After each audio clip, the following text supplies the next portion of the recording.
God wills it. The cry that erupted from thousands of throats at Clermont in 1095 launched the bloodiest religious war in history. Pope Urban II promised salvation through violence, and Europe believed him. What followed was 2 centuries of unprecedented brutality. The First Crusade conquered Jerusalem through massacre so horrific it shocked medieval chroniclers. Children's crusades ended in slavery. Kings bankrupted kingdoms chasing impossible dreams.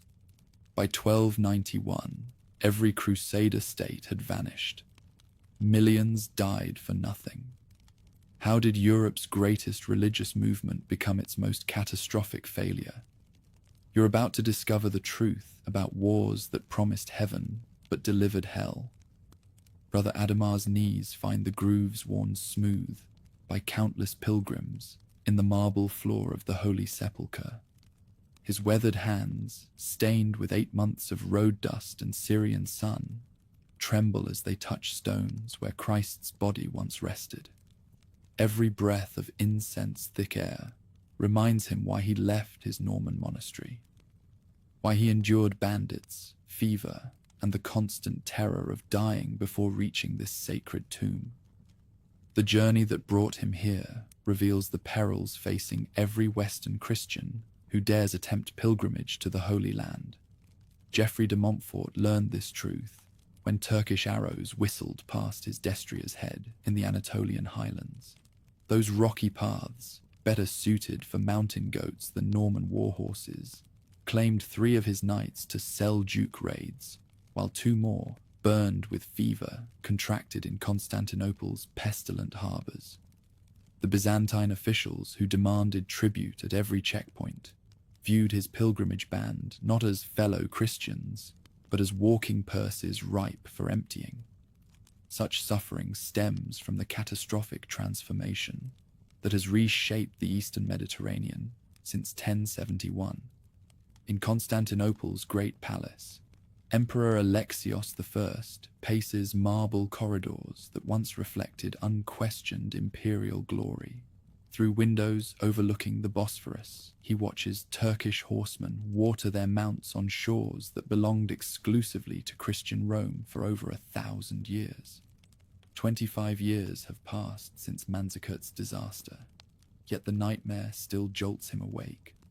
The screams of dying theme soldiers, the thunder of Turkish cavalry shattering Byzantine lines, his empire's heartland falling like wheat before the scythe. The loss of Anatolia devastated more than Byzantine pride. It destroyed the empire's fundamental structure. The military themes that once transformed every farmer into a soldier lie in ruins, their countryside estates carved up among Turkish beys, who rule from fortresses that mock Byzantine architectural traditions. Without Anatolian taxes, Alexios depends on expensive Western mercenaries, whose loyalty lasts only as long as imperial gold flows. Refugees streaming into his capital bear tales of burned churches and enslaved children that haunt his dreams while depleting his treasury. This collapse occurred because the Seljuk Turks brought more than military conquest. They brought systematic colonization. Unlike earlier raiders who came to plunder and depart, Sultan Malik Shah's followers bring families, flocks, and permanent intentions. His Atabegs govern conquered cities through efficiency that often surpasses Byzantine administration, collecting taxes with regularity. Imperial officials can no longer match while providing security that local populations learn to appreciate despite religious differences. Yet even Islamic success contains seeds of opportunity for desperate Christian rulers. Malik Shah's death in 1092 unleashed succession struggles that fragment Turkish unity, creating the very opening Alexios needs. If he can find powerful allies, willing to strike while his enemies quarrel among themselves. This calculation drives his unprecedented decision to seek help from the West, despite centuries of suspicion between Greek and Latin Christianity. That suspicion runs deepest in Rome, where Pope Urban II faces his own crisis of authority. Kneeling before St. Peter's tomb, as morning light filters through windows overlooking the city where Christian martyrs once fed imperial lions, Urban weighs the Byzantine emperor's desperate plea against his own precarious position. The papal reforms that elevated him to power created more enemies than friends. Bishops resist demands for celibacy and independence from royal patrons, while monarchs view papal authority as threats to their prerogatives. Urban's authority rests on foundations shakier than appearances suggest. Emperor Henry IV's supporters control significant portions of Italy, while French nobles pursue territorial ambitions without regard for Roman interests. The investiture controversy that pits papal claims against imperial prerogatives has torn both secular and ecclesiastical hierarchies apart. In such circumstances, a successful foreign venture might unite divided Christendom behind papal leadership, while solving problems that purely domestic policies cannot address. These problems extend far beyond ecclesiastical politics into the fundamental structure of Western European society. Brother Rodolphe pounds his hammer against red-hot steel in the monastery forge at Cluny, sweat streaming down his face as he shapes horseshoes for pilgrims' mounts, whose numbers increase each year. The demographic explosion transforming Europe creates pressures that demand outlets through geographical expansion or social violence. Population growth outpaces agricultural expansion, leaving families struggling on holdings that cannot support additional sons. The success of Norman adventures in Italy and Sicily proves that foreign territories offer opportunities unavailable within traditional European boundaries, inspiring younger sons who inherit nothing but weapons to dream of carving out domains through conquest, rather than waiting for inheritances that may never come. Young Tancred practices his sword work in his uncle Bohemon's Norman courtyard while listening to tales of Sicilian victories, each account of Muslim defenders fleeing Christian steel, of treasure flowing into Norman coffers, of new principalities carved from infidel territories, fires the boy's imagination. At 15, he represents a generation that views religious devotion and territorial ambition as perfectly compatible goals. Bohemon's own career demonstrates how intelligent ruthlessness overcomes numerical disadvantages through superior organization and tactics. His conquest of Byzantine territories in southern Italy combined Frankish heavy cavalry with adaptability learned through constant warfare, creating military innovations that turned supposedly impregnable defenses into conquered territories.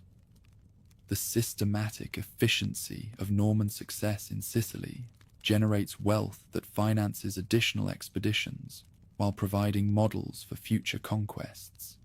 This Norman military revolution coincides with broader technological developments that give European knights unprecedented advantages.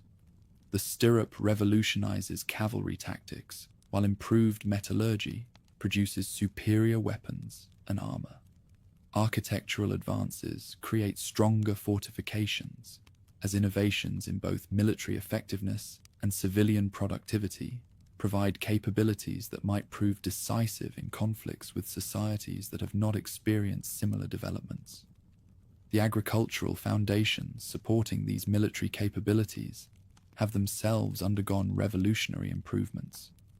The heavy plough enables cultivation of previously unusable soils, while the three-field system dramatically improves yields.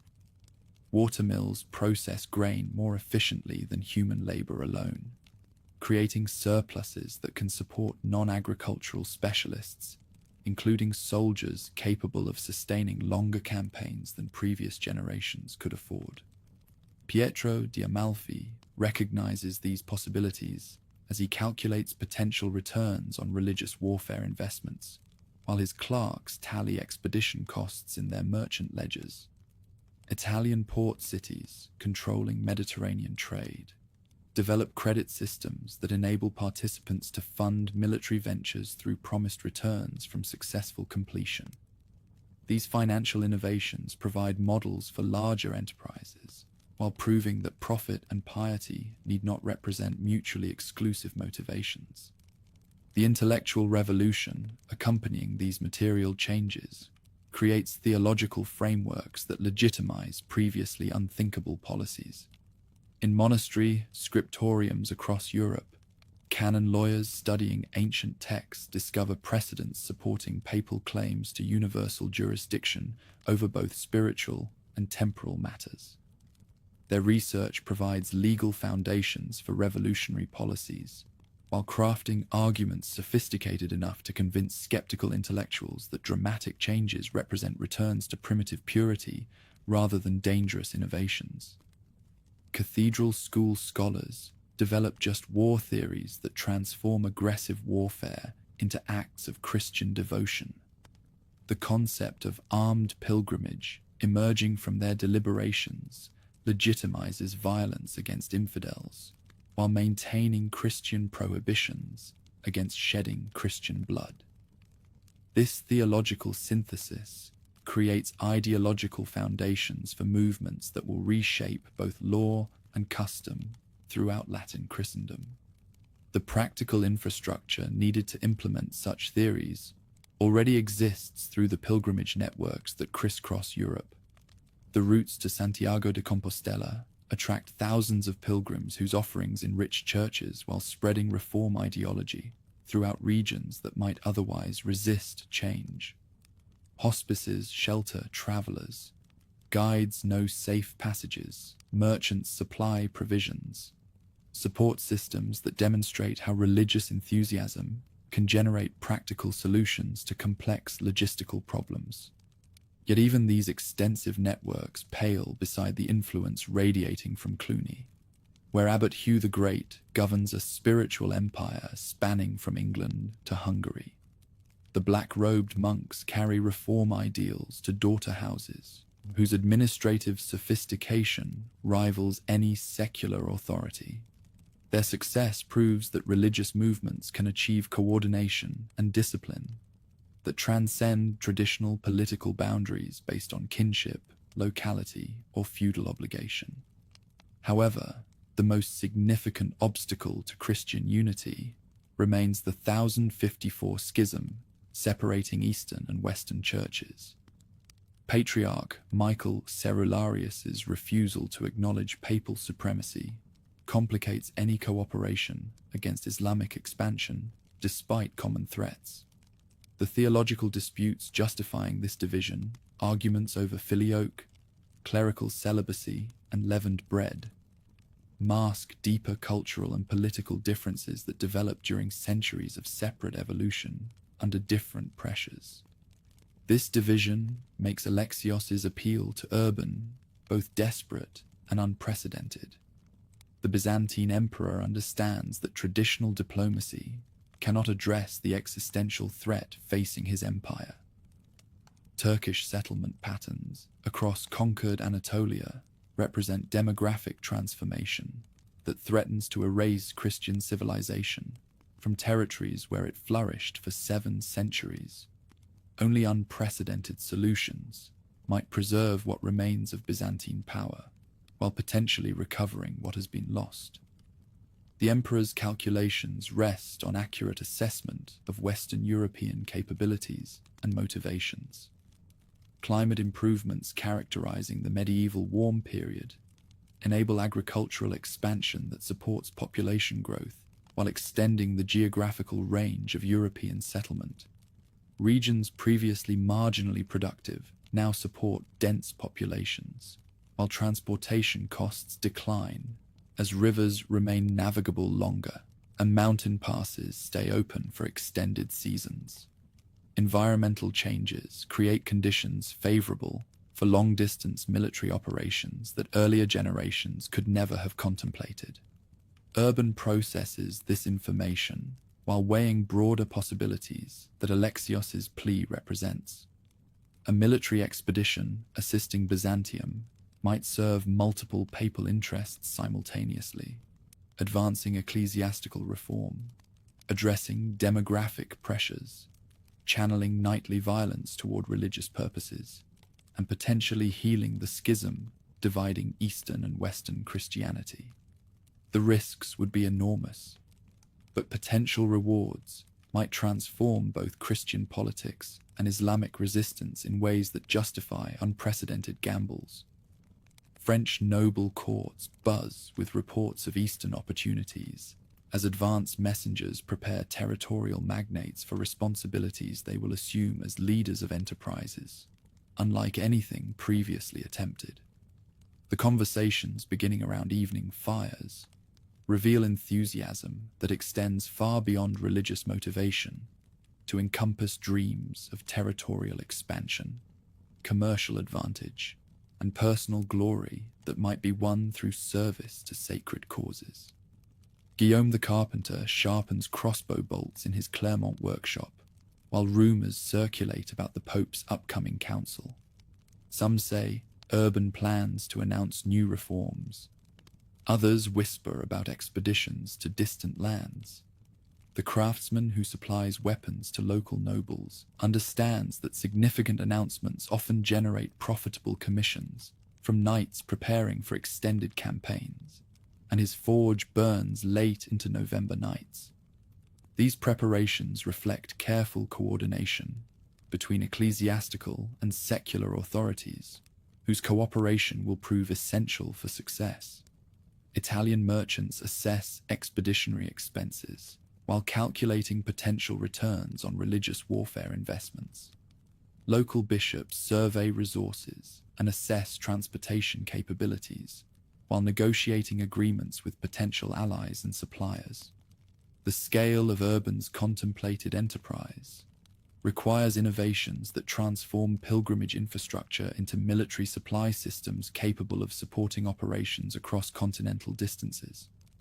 The theological framework justifying these ventures receives final refinement as canonical scholars craft arguments that will legitimize unprecedented policies. Bernard of Clairvaux, still a young monk whose future influence remains hidden, practices austere Cistercian spirituality that prepares religious for hardships secular knights cannot imagine. His passionate devotion to sacred causes burns with intensity that might ignite entire populations if properly channeled toward external enemies rather than internal reforms. As November air grows crisp, nobles, bishops, and abbots converge on Clermont for Urban's council. Their horses' breath steams in the cold, while servants erect pavilions that will shelter discussions determining Christianity's future relationship with Islam. The formal sessions, beginning in cathedral chambers, will continue in informal conversations around evening fires, where words spoken in Latin will unleash vernacular violence across 3 continents. In monastery cells across France, scribes prepare parchment for recording whatever decisions emerge from these deliberations. Their quills stand ready to document announcements that might reshape European society, while their illuminated manuscripts preserve theological justifications for policies that transform individual pilgrimage into collective warfare blessed by divine authority and papal mandate. Urban completes final preparations for the speech that will divide European history into before and after. The words he chooses must appeal to motivations ranging from religious devotion to territorial ambition, from demographic pressure to economic opportunity, from feudal obligation to personal salvation. Success depends upon presenting revolutionary changes as returns to primitive purity, foreign adventures as defensive necessities, unprecedented risks as divinely ordained opportunities that faithful Christians cannot refuse without endangering their eternal souls. The stage stands set for transformation that will unleash European knighthood upon the Eastern Mediterranean. creating conflicts that persist for centuries, while generating consequences that shape relationships between Christianity and Islam down to the present day.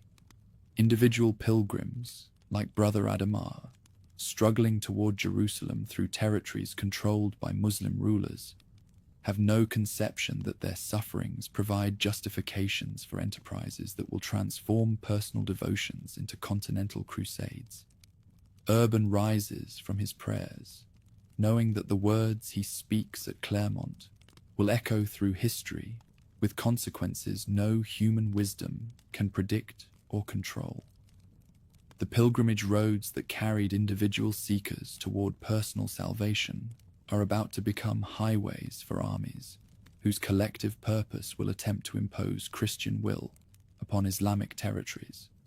Through force of arms, blessed by papal authority, and justified by sacred mission that transcends all previous concepts of legitimate warfare, November wind cuts through the crowd gathered at Clermont as Urban II steps forward to address the largest assembly of nobles, bishops, and common folk France has seen in generations.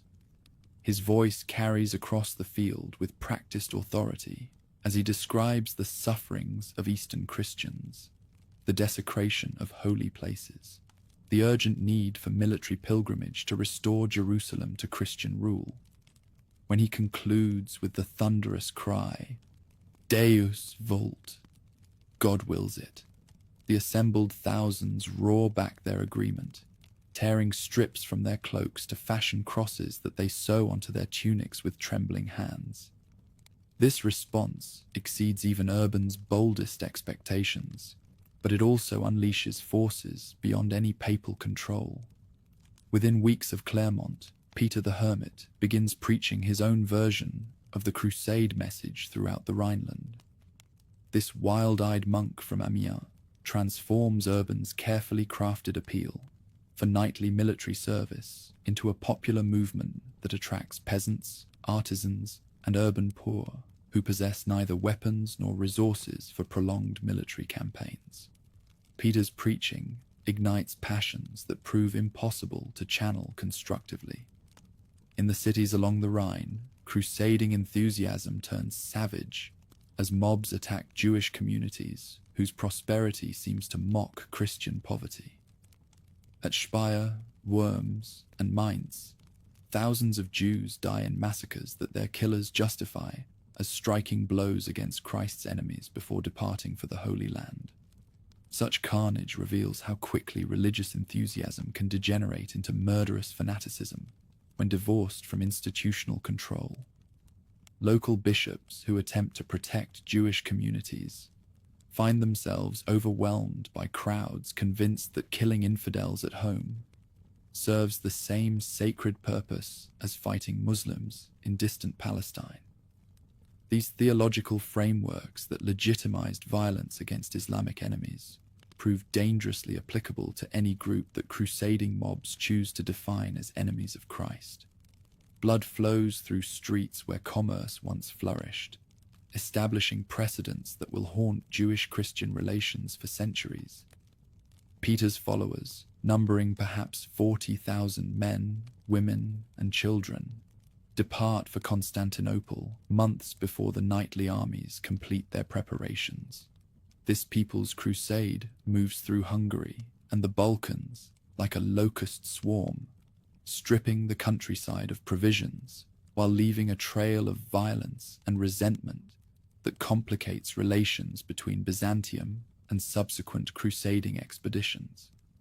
Their lack of military discipline transforms them from pilgrims into brigands who survive through robbery when donations prove insufficient. Emperor Alexios receives these Western pilgrims with dismay that turns to horror as their true nature becomes apparent. Instead of the disciplined knights he requested, an unruly rabble has arrived, whose religious enthusiasm cannot compensate for their complete lack of military capability or logistical planning. Eager to remove them from Constantinople before they destabilize his capital, Alexios ferries them across the Bosphorus into Anatolia, despite knowing that Turkish forces will slaughter them with ease. Massacre follows with grim predictability, serving as a preview of challenges facing better organized expeditions. Turkish cavalry under Kailij Arslan surrounds Peter's forces near Siverto and destroys them in a single afternoon's work. Only a few survivors escape back to Constantinople, carrying tales of horror that demonstrate how quickly crusading dreams become nightmares when enthusiasm replaces preparation and divine favor fails to substitute for military competence. While news of this disaster reaches Western Europe, the true First Crusade begins taking shape under noble leadership that understands warfare's realities.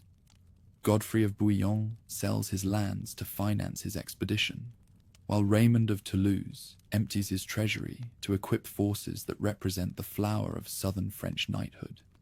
Bohemond of Taranto sees opportunity for territorial expansion in the east, and Robert of Normandy pawns his duchy to his brother William Rufus for the gold needed to maintain an army across thousands of miles of hostile territory.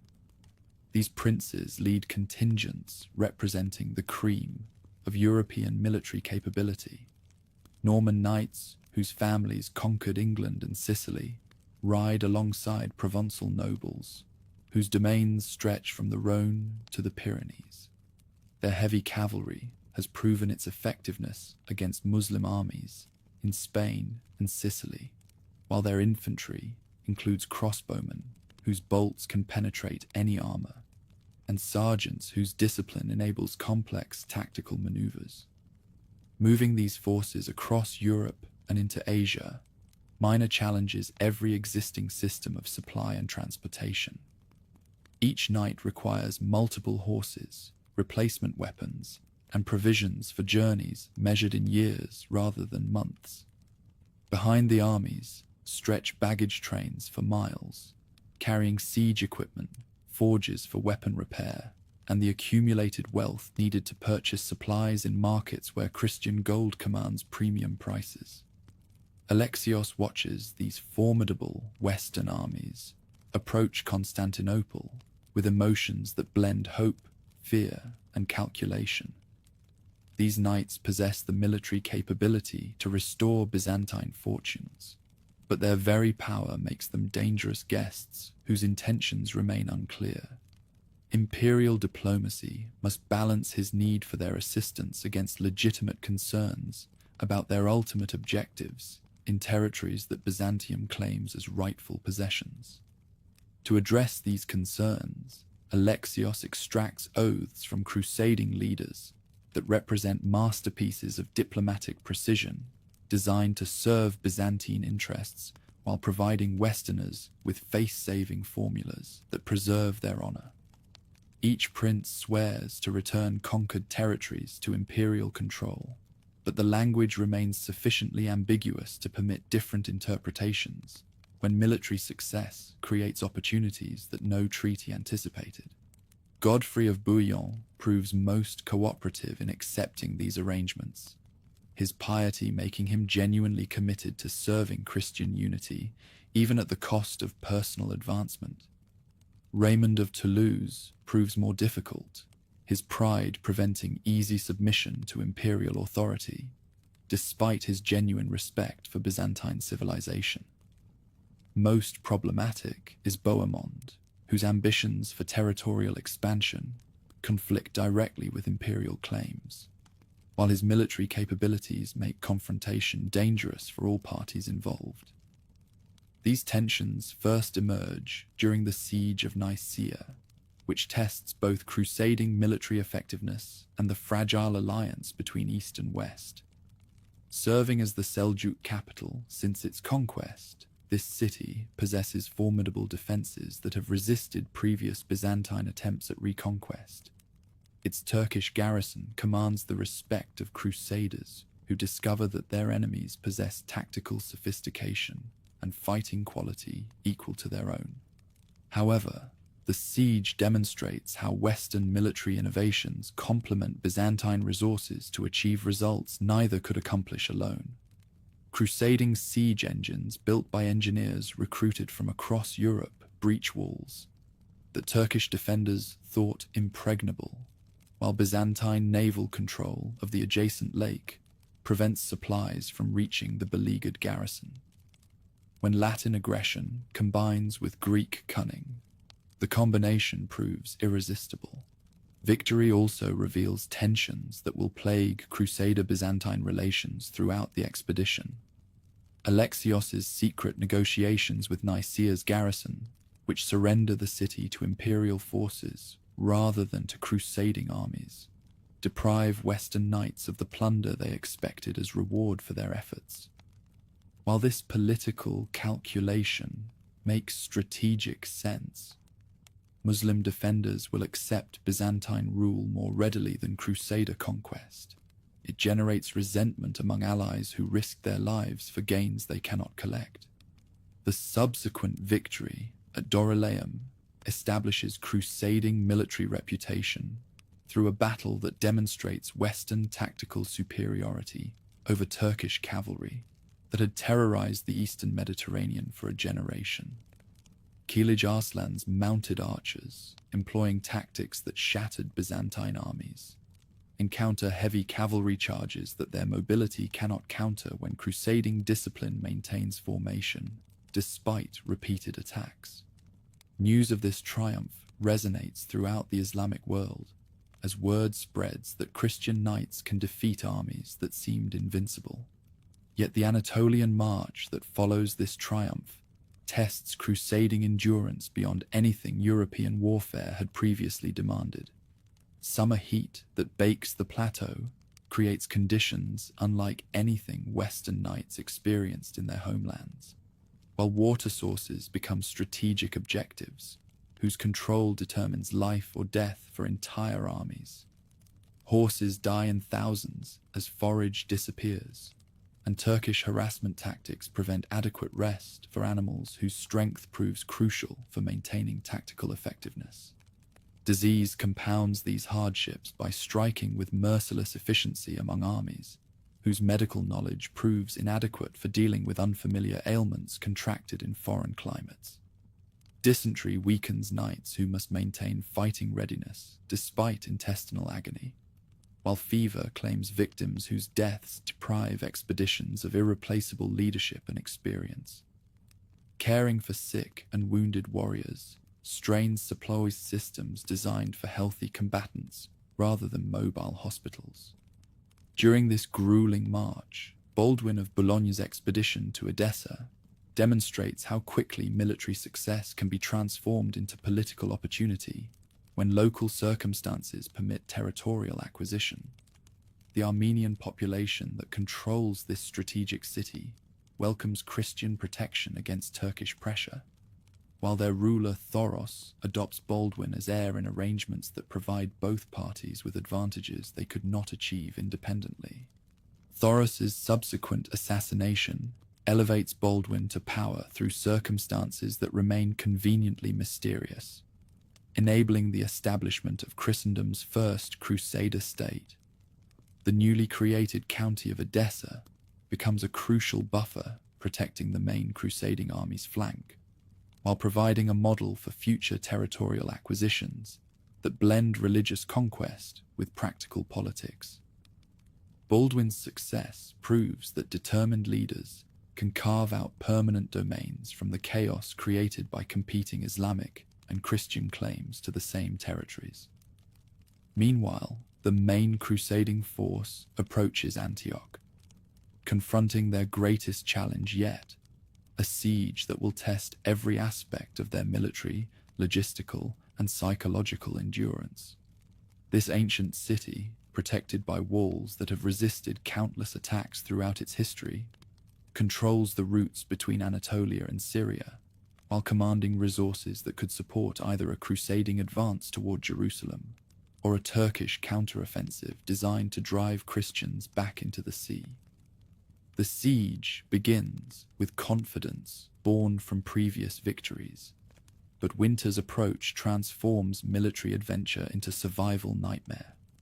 Supplies dwindle as Turkish control of surrounding countryside prevents foraging, while desertion rates climb as knights discover that glory provides insufficient compensation for starvation, disease, and the constant threat of death from enemy sorties or Christian desperation.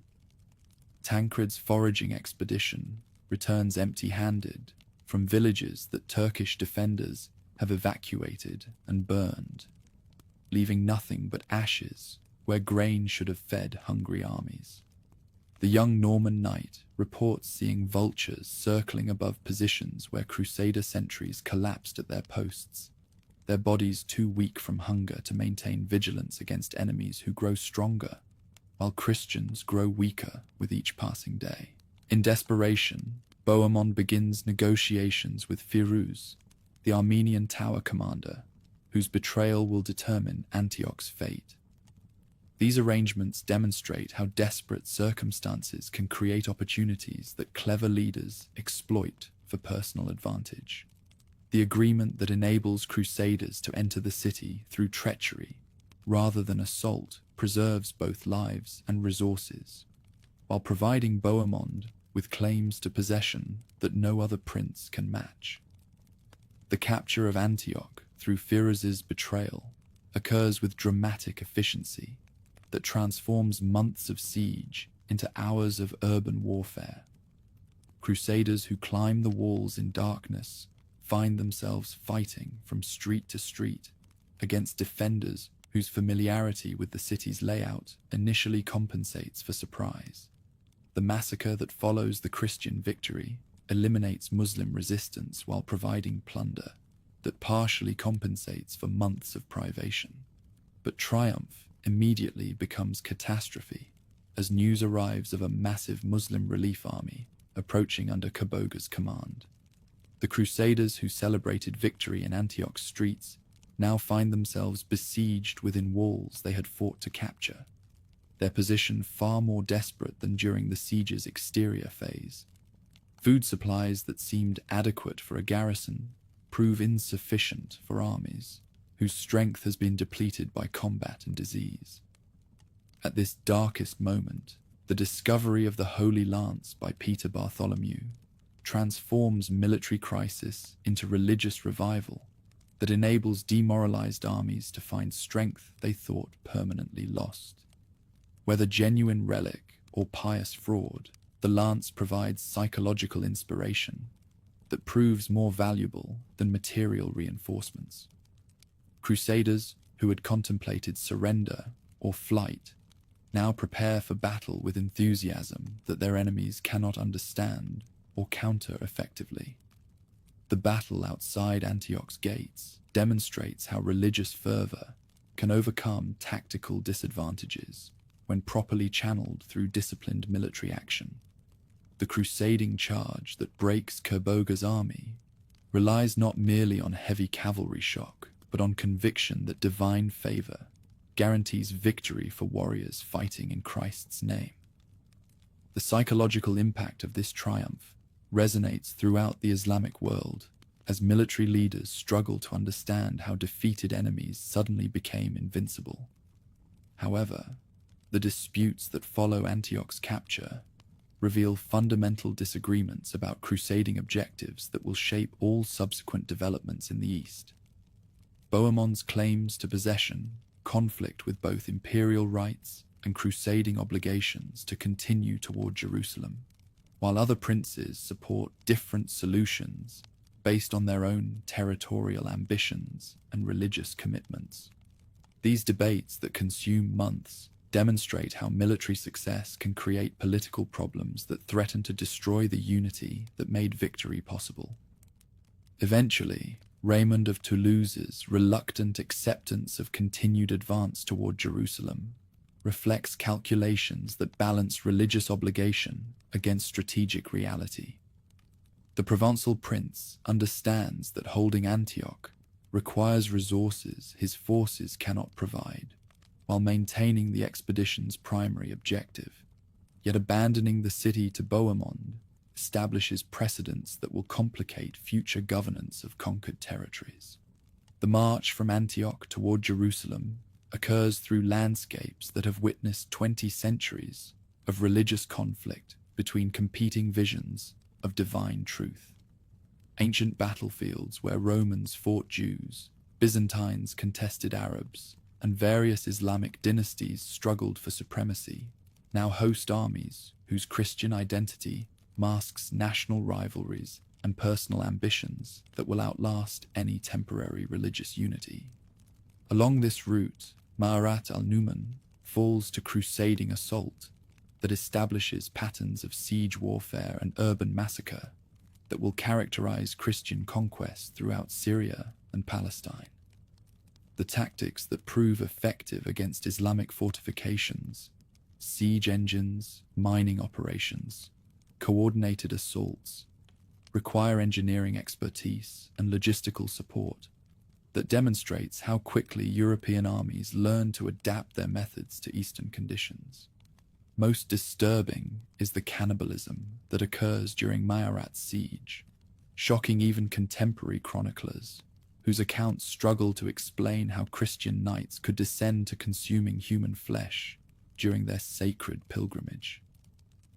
The hunger that drives desperate men to such extremes reveals how completely the expedition has moved beyond anything European warfare had previously experienced, while the silence that follows these incidents demonstrates collective shame about actions that participants cannot reconcile with their religious mission.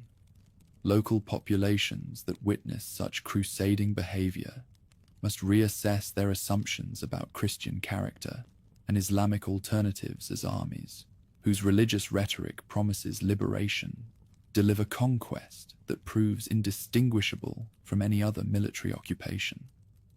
Syrian Christians, who initially welcomed their Western co-religionists, discover that Latin Christianity shows little more tolerance for Eastern practices than Islam had demonstrated, while Muslim civilians learn that crusading mercy extends only to those who submit completely to Christian authority.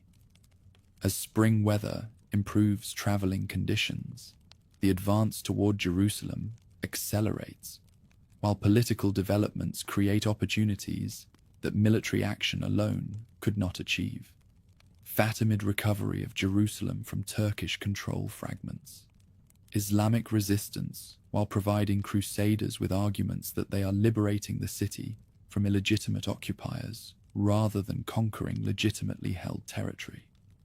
The final approach to Christianity's most sacred city culminates a journey that began with urban speech at Clermont and passed through experiences that transformed European knights into veterans of warfare that their homeland training could never have prepared them for. The walls of Jerusalem that rise before weary armies represent not merely military objectives, but symbols of spiritual achievement that will validate every sacrifice the expedition demanded from its participants. The siege of Jerusalem that begins in June 1099 requires every lesson learned through 3 years of Eastern warfare, while demanding endurance that tests physical and psychological limits of armies whose numbers have been reduced by constant attrition.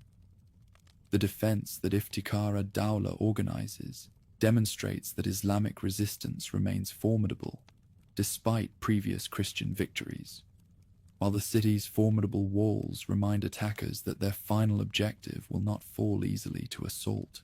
Critical to the siege's success is the construction of siege towers by Genoese carpenters who accompanied the expedition, representing the culmination of technological development that began with European innovations and reached maturity through adaptation to Eastern conditions. These engines, built from timber transported across hundreds of miles of hostile territory, enable assault tactics that transform what might have been prolonged starvation sieges into direct attacks that promise rapid resolution despite enormous risks. Godfrey of Bouillon leads the assault from his siege tower as it approaches Jerusalem's walls through a hail of arrows, stones, and Greek fire that transforms the final attack into an inferno where victory depends upon maintaining courage despite horrific casualties.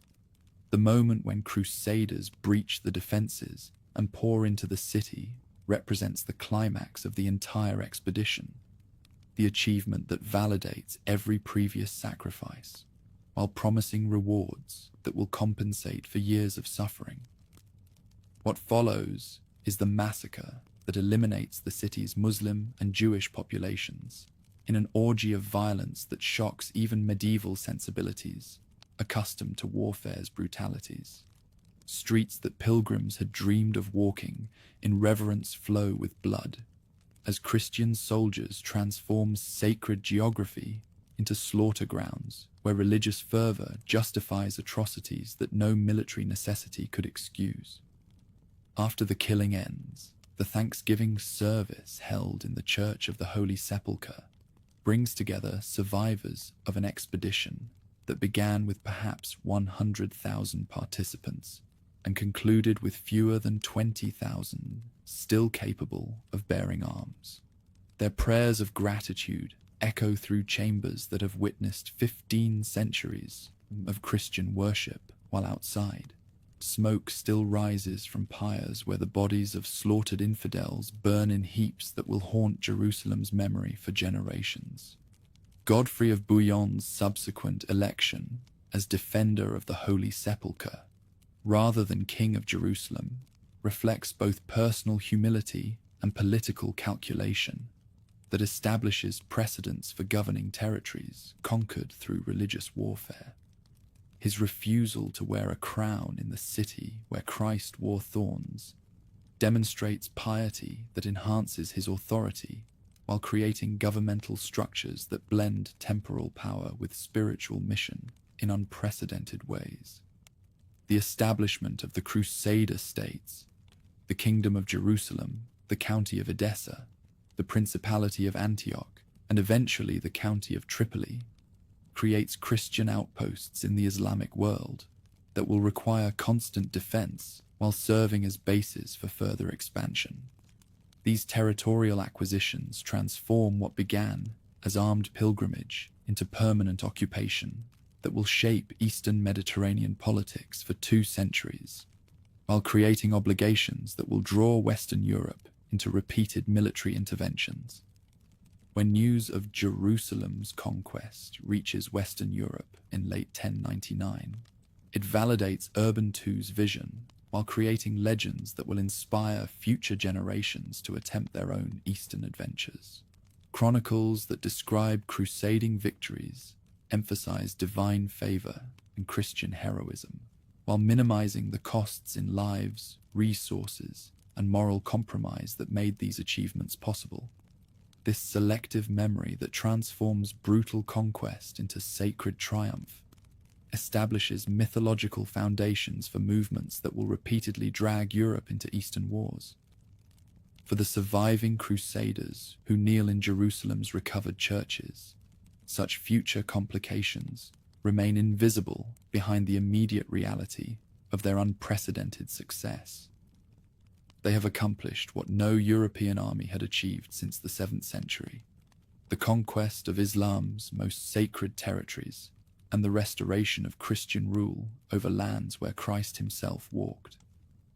Their triumph seems to validate every theological argument that justified their expedition, while proving that divine will can indeed be accomplished through human warfare when faith provides the strength to endure whatever sacrifices God demands from his chosen warriors. Baldwin places the golden crown of Jerusalem upon his head in the Church of the Nativity at Bethlehem, his coronation on Christmas Day 1100, marking the transformation of crusading conquest into permanent Christian rule. Unlike his predecessor Godfrey, who refused royal titles out of piety, Baldwin embraces kingship with pragmatic determination that reflects his understanding of what survival in the East requires. Around him kneel the barons who carved kingdoms from Islamic territories, their Latin prayers echoing through stones that have witnessed Byzantine emperors and Arab caliphs claim dominion over these same lands. This coronation establishes more than royal ceremony. It creates governmental structures that must somehow govern populations whose diversity challenges every European precedent. Within the Kingdom of Jerusalem, Frankish lords rule over Syrian Christians, Armenian merchants, Jewish artisans, and Muslim farmers, whose loyalties remain questionable despite their apparent submission. Baldwin's court speaks French while conducting business in Arabic, Greek, and Armenian, creating a linguistic complexity that mirrors the cultural challenges facing every aspect of administration. To secure these conquests, Baldwin launches systematic expansion that pushes Christian frontiers beyond Jerusalem's immediate vicinity, while establishing the strategic depth necessary for long-term survival. His armies capture Arsuf and Caesarea along the coast, securing ports where Italian merchants can land supplies and reinforcements that sustain the fledgling kingdom.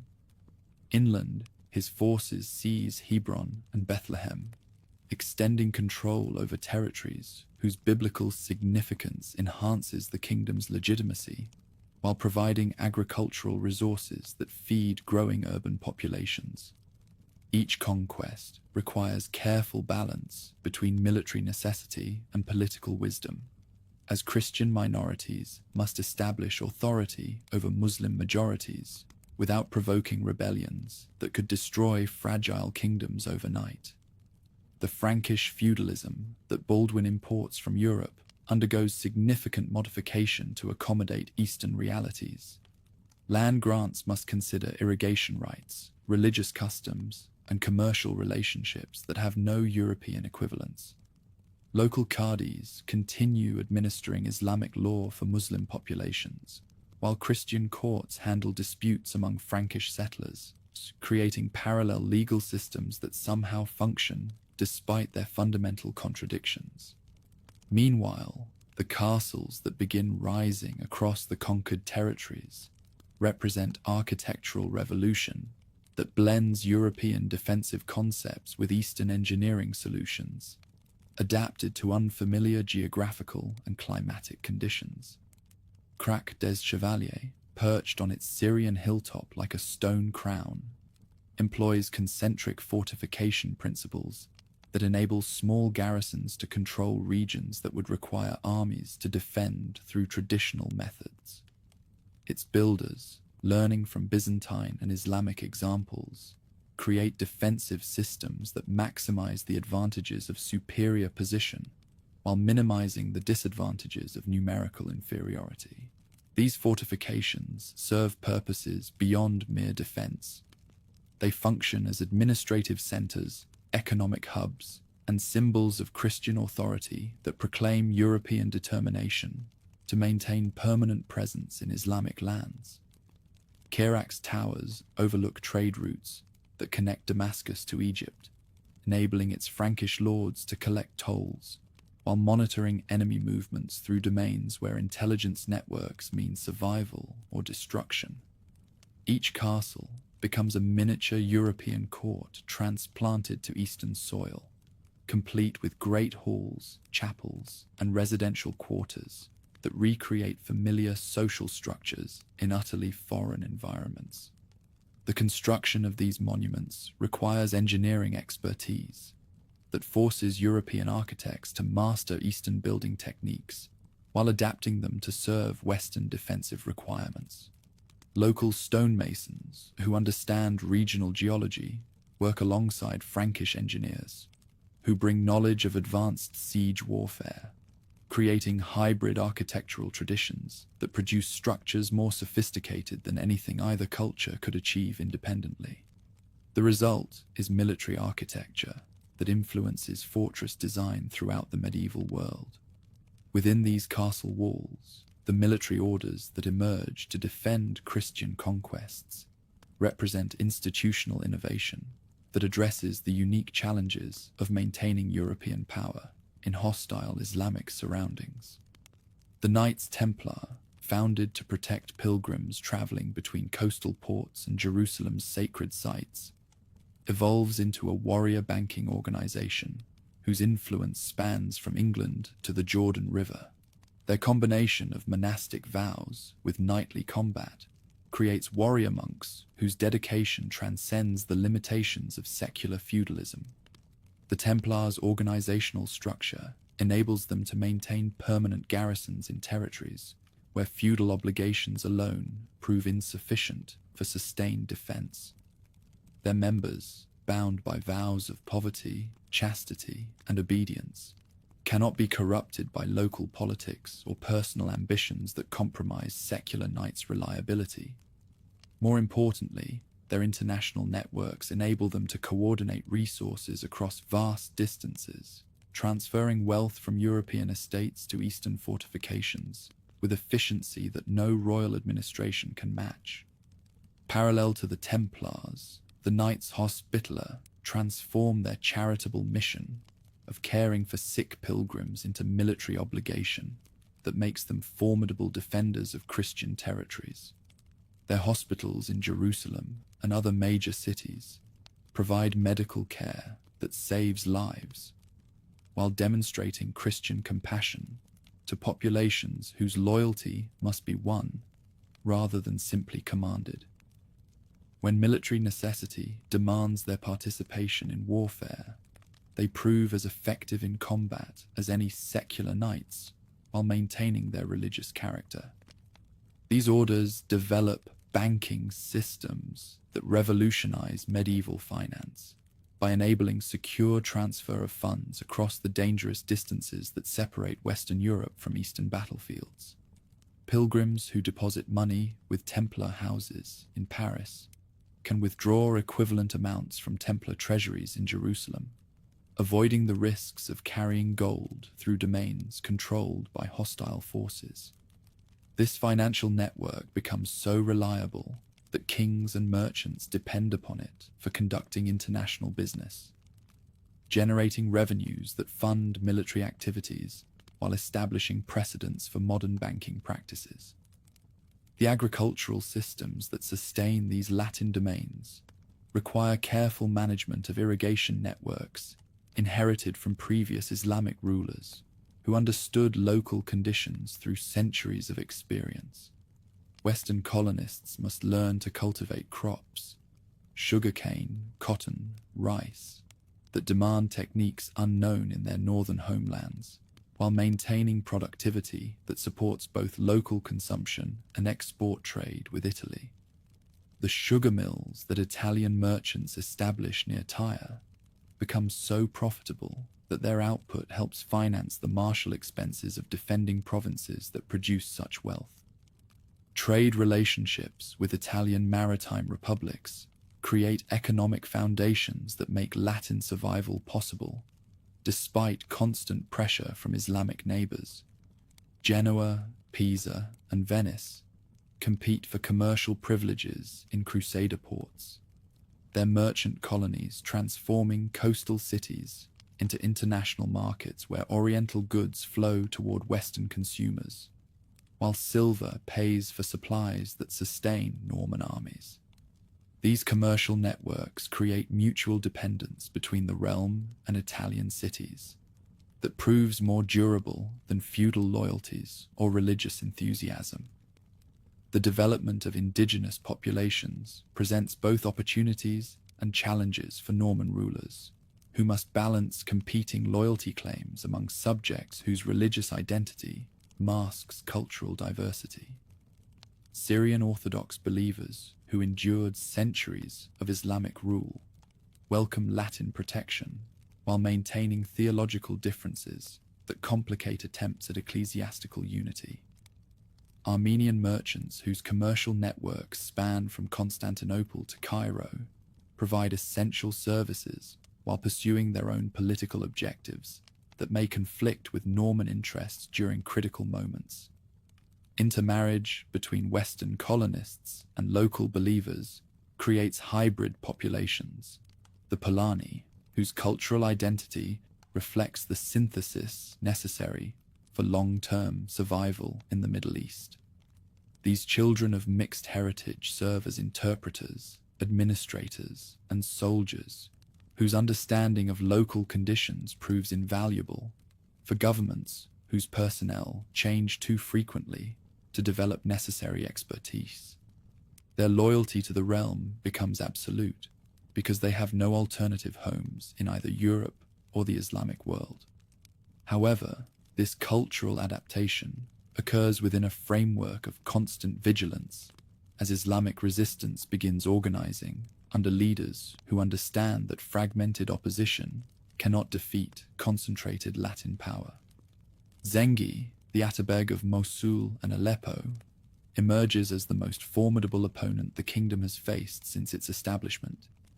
His systematic approach to reconquest begins with diplomatic efforts to unite Muslim rulers who had previously competed among themselves, while the Latins exploited their divisions. Zengi's rise represents more than personal ambition. It signals the beginning of Islamic revival that will challenge every assumption upon which the realm based its strategic calculations. Unlike previous Muslim leaders who viewed Norman conquests as temporary disruptions that would resolve themselves through traditional methods, Zengi understands that Western colonization requires coordinated response that transcends local rivalries and sectarian differences that previously prevented effective Islamic resistance.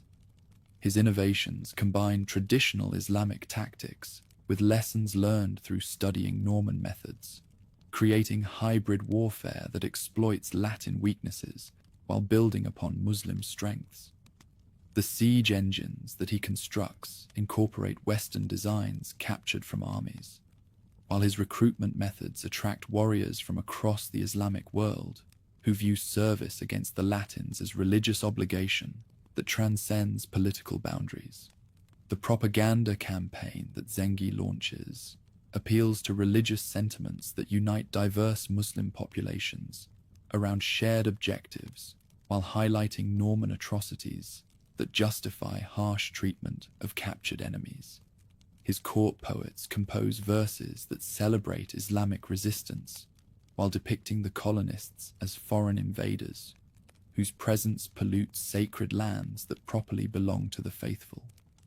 These cultural products create ideological frameworks that sustain efforts through setbacks while inspiring new generations of warriors committed to jihad against Latin occupation. Zengi's diplomatic efforts produce alliances that end the fragmentation that previously enabled survival through playing Muslim rivals against each other.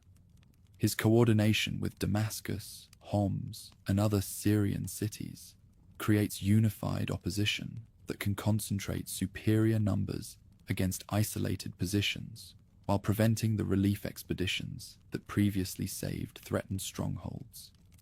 This strategic revolution transforms the regional balance of power in ways that threaten the fundamental assumptions upon which the realm organized its defenses. Meanwhile, the evolution of Norman tactics reflects growing understanding of Oriental warfare conditions, while maintaining technological advantages that enable small armies to defeat larger Muslim forces when properly deployed. The adoption of lighter armor suitable for desert campaigns, the use of mounted archers recruited from local populations, and the development of combined arms tactics that integrate Western heavy cavalry with local light horse demonstrate adaptive capacity that enables cultural survival despite numerical disadvantagement. The castle building program that accelerates during this period creates networks of fortified positions that control key routes while providing secure bases for offensive operations against Islamic domains. Each stronghold must be positioned to support its neighbors while commanding resources sufficient for independent survival during extended sieges that may last months or years. The coordination required for this defensive system demands administrative sophistication that transforms simple feudal relationships into complex governmental structures capable of managing continental-scale operations. Religious life within these Latin domains develops distinctive characteristics that blend Western traditions with local influences, while serving the practical requirements of maintaining identity in Islamic surroundings. Churches built in conquered cities follow Western architectural principles, while incorporating decorative elements that appeal to indigenous populations whose artistic traditions differ significantly from Norman models. The liturgies performed in these sanctuaries combine familiar Latin prayers with local customs that acknowledge the cultural diversity of congregations that include Normans, Syrians, Armenians, and converts from Islam. The emergence of local saints whose cults serve specifically Oriental communities demonstrates how quickly Latin Christianity adapts to serve populations whose spiritual needs reflect their unique historical experiences. These holy figures, often martyrs who died defending the realm against Islamic reconquest, provide focal points for devotion that reinforces loyalty to Norman states while creating religious identities that distinguish colonists from their origins or their Islamic neighbors. Brother William of Tyre teaches young Norman nobles in the scriptorium beneath the Church of the Holy Sepulchre, his voice switching from Latin prayers to Arabic legal phrases as he prepares them for governance that requires more than Western training alone. Before him sit the sons of barons, alongside Armenian merchants' children and Syrian believers whose fathers serve in royal administration.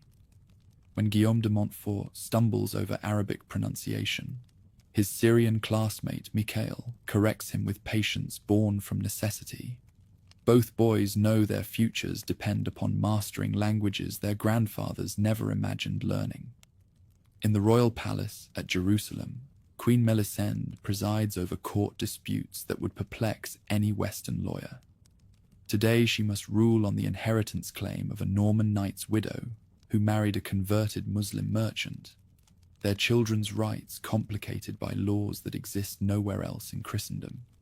Her scribes consult the growing collection of precedents that blend Roman tradition with Islamic practice, while canon lawyers debate whether Latin sacraments can govern Muslim converts, whose previous marriages remain legally valid under Islamic law. As these various developments mature during the first decades of the 12th century, the realm achieves a fragile stability that enables populations to prosper despite constant threats. The olive groves that flourish in Galilee's hills, the textile workshops that operate in urban centers, the scholarly exchanges that occur between Latin and Islamic intellectuals, all demonstrate that Western colonization has created more than mere occupation. These provinces have become genuine societies where different cultures coexist while maintaining their distinctive identities. This stability rests upon the continued fragmentation of Islamic opposition, a condition that Zengi's success threatens to end permanently.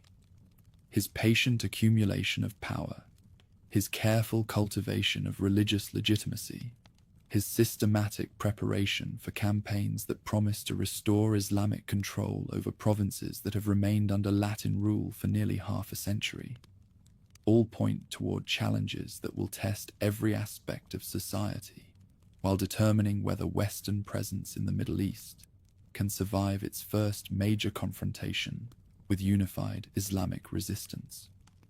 The first indication of this challenge emerges when Zengi's forces begin probing attacks against Edessa, the northernmost state whose strategic position makes it most vulnerable to coordinated Islamic assault.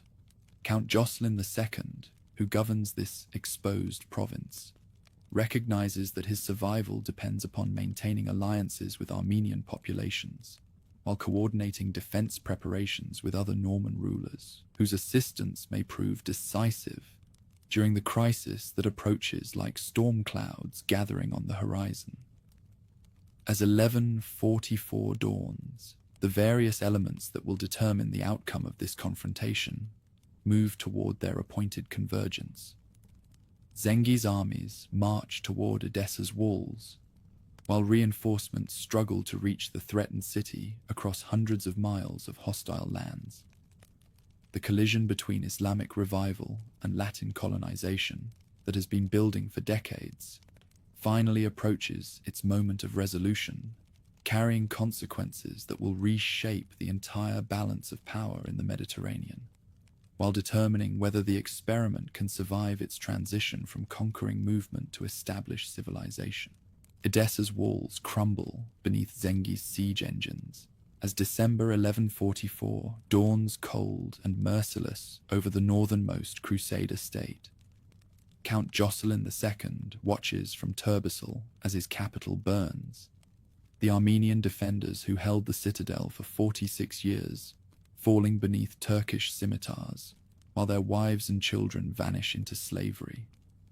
The massacre that follows eliminates Christian rule from the city, where Baldwin of Boulogne first carved out Frankish domains, sending shockwaves through every remaining Latin stronghold from Antioch to Jerusalem.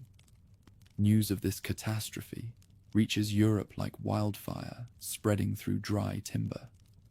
In the Abbey of Clairvaux, Berna receives reports of Edessa's fall, while copying manuscripts in his scriptorium, his quill trembling as he reads accounts of Turkish atrocities committed against Christian populations. The saintly abbot, who had spent decades promoting monastic reform, now sees divine providence calling him toward more worldly concerns, the preaching of holy war that might restore what Islamic resurgence has torn away. Pope Eugenius III, Bernard's former student, issues the bull Quantum Predecessores that formally proclaims the Second Crusade, while offering the same indulgences and spiritual rewards that Urban II had promised 50 years earlier. However, this new expedition faces challenges that the First Crusade never encountered. Established Muslim unity under capable leadership, experienced Islamic armies that understand Frankish tactics, and European populations whose enthusiasm has cooled since the initial conquest of Jerusalem. Bernard's preaching tour through France transforms the papal decree into popular movement, his sermons at Vézelay drawing crowds that include King Louis VII and Queen Eleanor of Aquitaine. The young French monarch, seeking to atone for the massacre at Vitry, where his troops burned a church filled with civilians, embraces the cross with fervor that his more experienced advisors view as dangerous naivety. Eleanor's participation adds romantic glamour to what should be a penitential journey, her retinue of noble ladies bringing luxury that will complicate military logistics. The response exceeds Berna's most optimistic expectations when Emperor Conrad III of Germany also takes the cross, bringing the Holy Roman Empire into alliance with France for the first time in generations. Conrad's decision stems from political calculation as much as religious devotion. A successful crusade might restore imperial prestige while demonstrating German leadership of Western Christianity. His nephew, Frederick Barbarossa, the future emperor, joins the expedition as a young duke eager to win glory in Oriental campaigns. Yet these royal commitments mask fundamental problems that will plague the Second Crusade from its inception. Unlike the First Crusade's decentralized leadership that enabled tactical flexibility, this expedition depends upon coordination between monarchs whose territorial disputes in the West create tensions that cannot be left behind in the East. French and German armies that should cooperate against Muslim enemies carry grudges that undermine combat effectiveness when unity becomes essential for survival. The German army that departs first follows the overland route through Hungary and Byzantium. Conrad's troops numbering perhaps 70,000, including non-combatants whose presence slows movement while consuming supplies that could sustain fighting men. Unlike the First Crusade's nobles who financed their own expeditions, Conrad faces financial constraints that force him to depend upon Byzantine hospitality and Italian loans, whose terms prove increasingly unfavorable as martial expenses mount. Emperor Manuel I Komnenos receives these Western armies with suspicion that reflects Byzantine experience with previous crusading expeditions. The devastation that earlier soldiers brought to imperial territories, combined with Norman occupation of Byzantine lands in southern Italy, creates diplomatic complications that Manuel attempts to resolve through treaties that satisfy neither side. His insistence that crusading leaders swear oaths, acknowledging imperial sovereignty over conquered regions, generates resentment that undermines the Christian unity supposedly motivating these campaigns. Conrad's troops suffer their first major disaster near Dorylaeum, where Turkish cavalry employs tactics perfected through half a century of warfare against Frankish armies. Kilij Arslan II, son of the Sultan who fought the First Crusade, has learned to coordinate mounted archery with infantry support in ways that neutralize the advantages of heavy cavalry charges.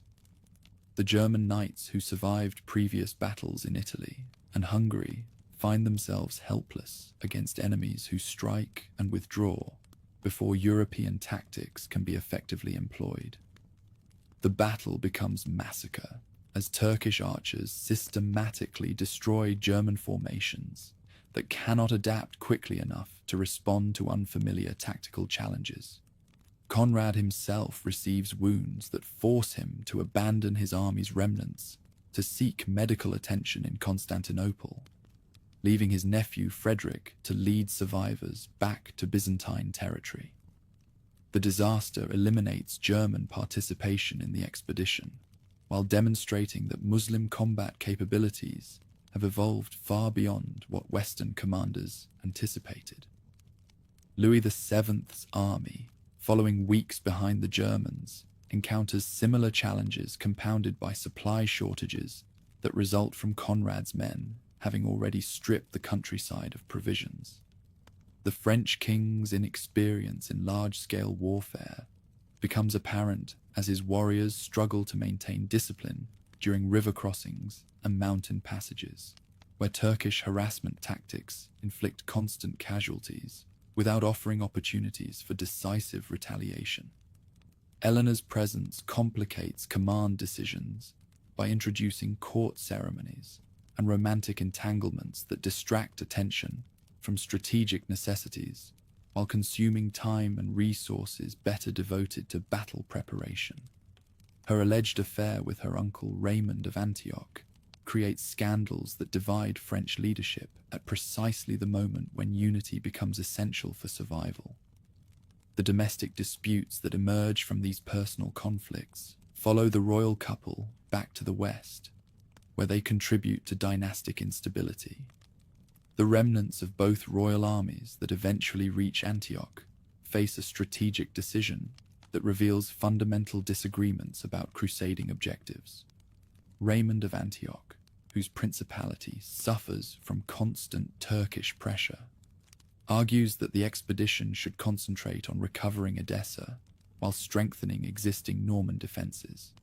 The martial orders support this strategy as the most practical approach to addressing Islamic threats that have grown steadily more dangerous since Zengi's successes.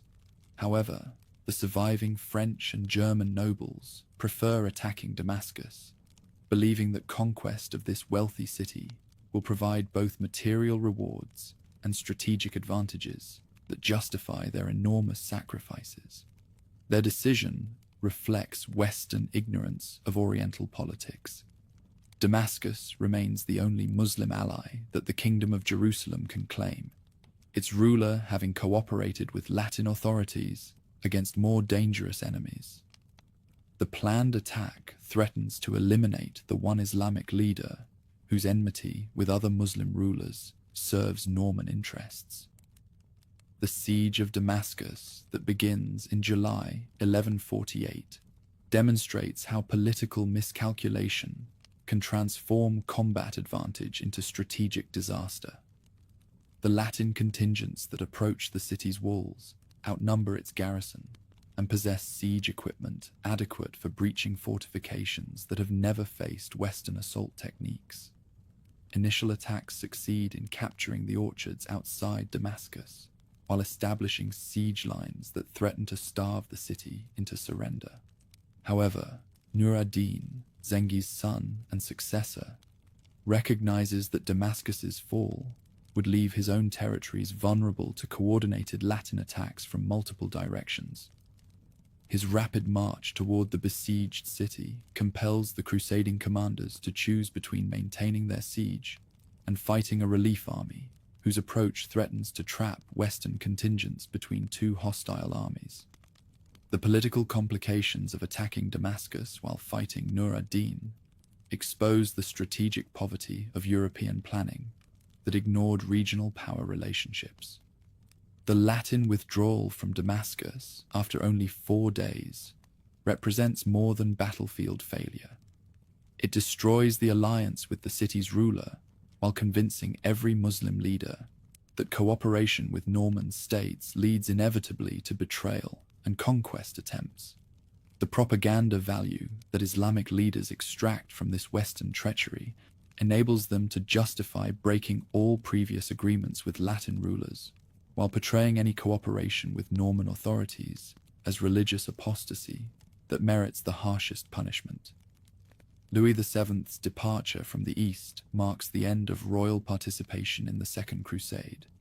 His return to the West, accompanied by recriminations that blame various parties for the expedition's failure, while ignoring the fundamental strategic errors that doomed the enterprise from its inception. The French king's marriage to Eleanor dissolves partly due to tensions generated by their Oriental experiences. Their divorce allowing Eleanor to marry Henry Plantagenet, while bringing Aquitaine under English rather than French control. Conrad's earlier return to Germany reflects similar disillusionment with crusading ventures that consume vast resources while achieving minimal results. His wounds, both physical and political, discourage future German participation in Oriental expeditions, while directing imperial attention toward Italian affairs that seem more susceptible to German influence. The Holy Roman Empire's withdrawal from crusading activities eliminates one of the few Western powers capable of sustaining large-scale operations in the Middle East. The failure of the Second Crusade creates opportunities for Islamic leaders who understand that Western disillusionment might prevent future interventions. If Muslim victories can be achieved quickly enough to present the West with irreversible conquests. Nur ad-Din exploits these possibilities by launching systematic campaigns designed to eliminate remaining Latin strongholds, while preventing the coordination between Norman states that had previously enabled them to survive through mutual support. Meanwhile, in Egypt, a Kurdish officer named Yusuf ibn Ayyub begins the career that will transform him into Saladin, the most famous Islamic leader of the crusading era. His uncle Shirkuh, serving as Nur ad-Din's general, leads expeditions into Egypt that aim to prevent Fatimid cooperation with Norman states while bringing this wealthy territory under Syrian control. Yusuf's early experiences in Egyptian campaigns teach him the political skills necessary for governing diverse populations, while demonstrating the wealth that Egyptian agriculture and trade can provide for warfare. The struggle for control of Egypt becomes a three-way competition between the declining Fatimid Caliphate, Nur ad-Din's expanding Syrian Empire, and the Kingdom of Jerusalem, whose survival depends upon preventing Muslim unity across the territories that surround Latin enclaves. King Amalric IV of Jerusalem launches repeated invasions of Egypt, hoping to conquer this wealthy territory before Nur ad-Din can establish permanent control over resources that would enable coordinated attacks against all Norman positions.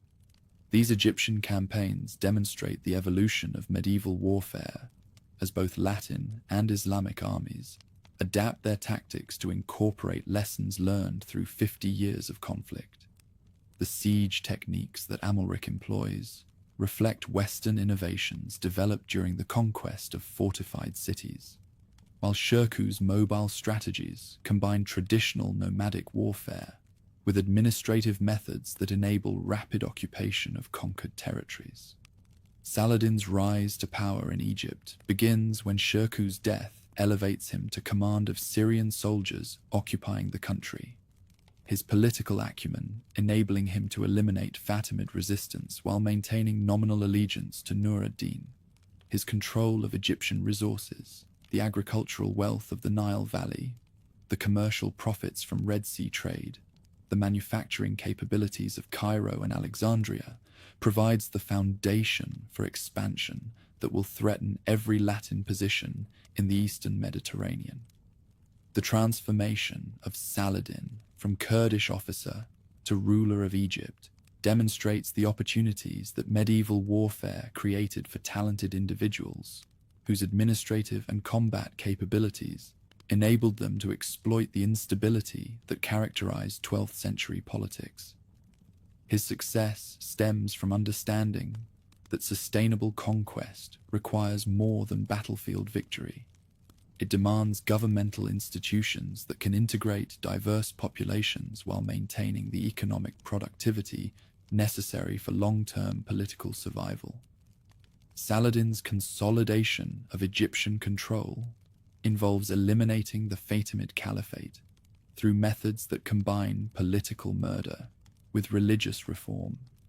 His Sunni orthodoxy appealing to populations who had grown weary of Shia rule, while his Kurdish origins enable him to present himself as an outsider whose loyalty belongs to Islamic unity rather than ethnic favoritism. The wealth he extracts from Egyptian tribute funds preparations that will eventually challenge Latin dominance throughout the Levant. Nur ad-Din's death in 1174 creates the opportunity for Saladin's expansion into Syria, his occupation of Damascus representing the crucial step toward creating unified Islamic resistance that the Second Crusade's failure had made possible. The administrative systems that he establishes in his conquered regions demonstrate governmental sophistication that enables rapid mobilization of resources while maintaining popular support through policies that serve regional interests rather than purely personal ambitions. The Ayyubid Empire that emerges under Saladin's leadership represents the realization of Islamic unity that had been theoretical possibility since the First Crusade's conquest of Jerusalem. His control of Egypt and Syria enables coordinated campaigns that can strike Latin positions from multiple directions, while preventing the relief expeditions that had previously saved threatened Norman strongholds. The resources at his disposal: Syrian manpower, Egyptian wealth, commercial revenues from trade routes connecting Asia with the West, provide capabilities that exceed anything Norman states can marshal independently.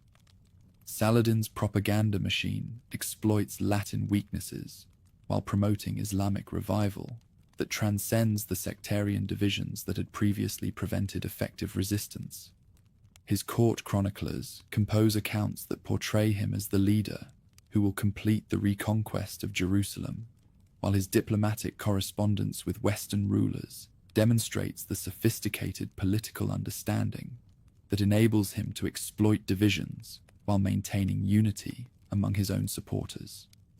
The intelligence networks that Saladin develops provide information about Latin preparations, while enabling him to coordinate his campaigns with precision that Norman commanders cannot match. His agents in Norman courts report on the internal disputes that weaken resistance, while his commercial contacts provide advance warning of Western reinforcement expeditions that might interfere with his planning. By 1187, Saladin's preparations reach completion, as his armies gather for campaigns that promise to eliminate Latin rule from territories that have remained under Norman control for nearly a century. The unity he has achieved among rulers, the resources he has accumulated through control of Egypt and Syria, the capabilities he has developed through decades of warfare against enemies, all point toward confrontations that will determine whether Western colonization of the Middle East can survive its first encounter with truly unified Islamic opposition under capable leadership. Saladin's army crests the ridge above Hattin on July 4th, 1187, their banners snapping in the desert wind as they gaze down upon the largest Christian force assembled since the First Crusade. King Guy de Lusignan has led nearly 20,000 knights and infantry into this waterless trap, their throats parched by the Syrian sun, while Turkish horsemen circle like vultures around exhausted prey. The Holy Cross itself gleams in the morning light, carried by Bishop of Acre, whose prayers cannot summon the water that Christian forces desperately need. The battle that follows destroys the military power of the Kingdom of Jerusalem in a single catastrophic afternoon. Saladin's archers pour volleys into packed Christian formations, while his mounted warriors strike at knights whose horses collapse from thirst and heat exhaustion. When the slaughter ends, the flower of Frankish nobility lies dead or captured on the battlefield, including King Guy himself and Reynaud de Chatillon, whose throat Saladin cuts personally in his royal tent as punishment for breaking truces and attacking Muslim pilgrims. News of Hattin's disaster reaches Europe like a thunderclap that shakes the foundations of Western Christianity. Pope Urban III dies from shock upon hearing the reports, while his successor, Gregory VIII, immediately proclaims the Third Crusade, with appeals more desperate than any papal bull since Clermont. The loss of the true cross to Muslim hands symbolizes divine displeasure that demands immediate atonement through military action, while tales of Jerusalem's imminent fall inspire noble courts from England to Hungary. 3 months after Hattin, Jerusalem's ancient walls witness scenes that reverse the carnage of 1099. Saladin's siege engines breach the defenses that Godfrey of Bouillon once stormed, but instead of massacre, the Kurdish Sultan offers terms that preserve Christian lives in exchange for ransom payments. Those who cannot afford freedom face slavery, yet Saladin's mercy prevents the bloodbath that might have answered the butchery his predecessors suffered when Frankish armies first conquered the Holy City. The Third Crusade's royal character distinguishes it from all previous Eastern expeditions, as 3 of Europe's most powerful monarchs simultaneously take the cross for the first time in crusading history. Emperor Frederick Barbarossa of Germany, the most experienced warrior among them, leads the largest army through the overland route that had destroyed Conrad III 40 years earlier. King Philip II, Augustus of France, brings the wealth and military sophistication of Western Europe's most centralized monarchy, while King Richard I of England contributes the legendary fighting reputation that will earn him the epithet Lionheart. Yet these royal commitments mask political tensions that complicate military cooperation from the expedition's outset. Frederick's participation reflects imperial ambitions to dominate both European politics and Eastern conquests, while Philip and Richard carry their bitter rivalry over Angevin territories in France to battlefields where personal grudges threaten to undermine Christian unity. The glamour of royal leadership conceals fundamental disagreements about objectives, strategies, and the distribution of conquered territories. Frederick's German army departs first in May 1189, following the Danube route through Hungary and into Byzantine territory, where Emperor Isaac II Angelus provides grudging cooperation while pursuing his own negotiations with Saladin. The 70-year-old Kaiser demonstrates energy that belies his age, his forces advancing through Anatolia with discipline that enables them to defeat Turkish attacks near Iconium. Victory opens the road to Antioch, but tragedy strikes when Frederick drowns while crossing the Salif River in Cilicia.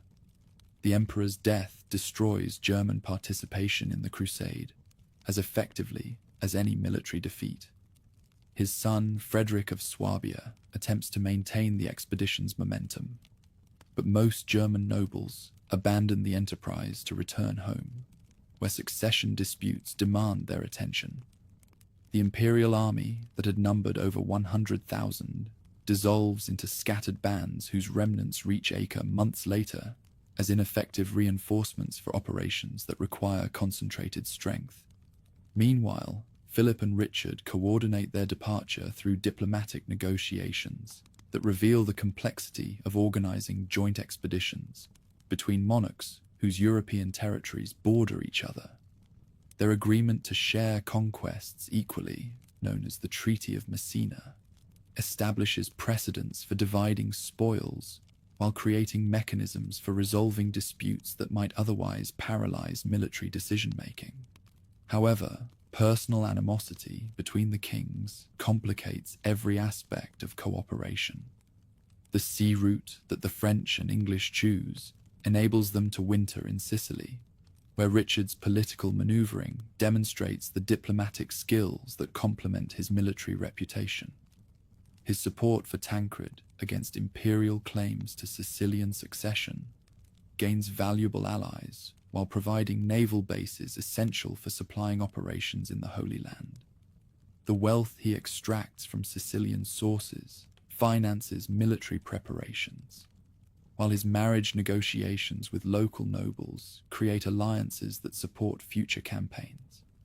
Richard's conquest of Cyprus during his voyage to the east reveals tactical brilliance that justifies his legendary status, while providing strategic advantages that prove crucial for sustaining crusading operations.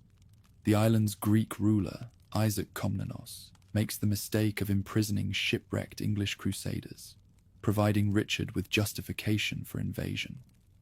The brief campaign that follows demonstrates combined arms tactics that integrate naval power, cavalry charges, and siege warfare in coordinated operations.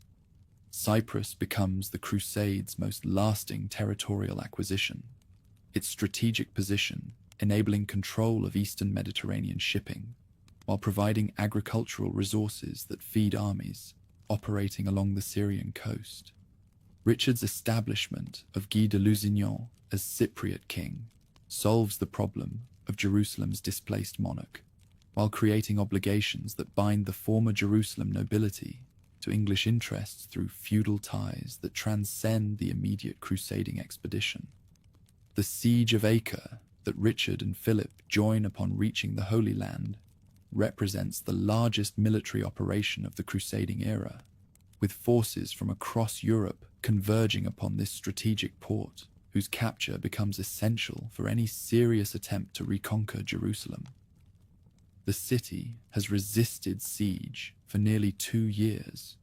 When the royal armies arrive, its walls defended by some of Saladin's best troops, while Christian camps sprawling along the coast house perhaps 200,000 crusaders and their supporters. The siege demonstrates evolution in medieval warfare, as both sides employ increasingly sophisticated techniques developed through decades of conflict between Christian and Muslim forces.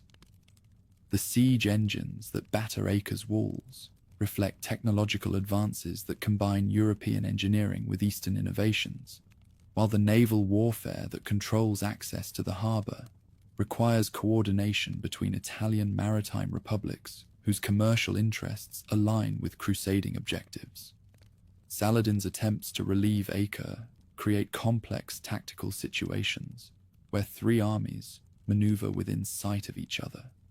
The city's garrison fighting to maintain communications with their relief force, while crusading armies must simultaneously besiege the city and defend against external attacks.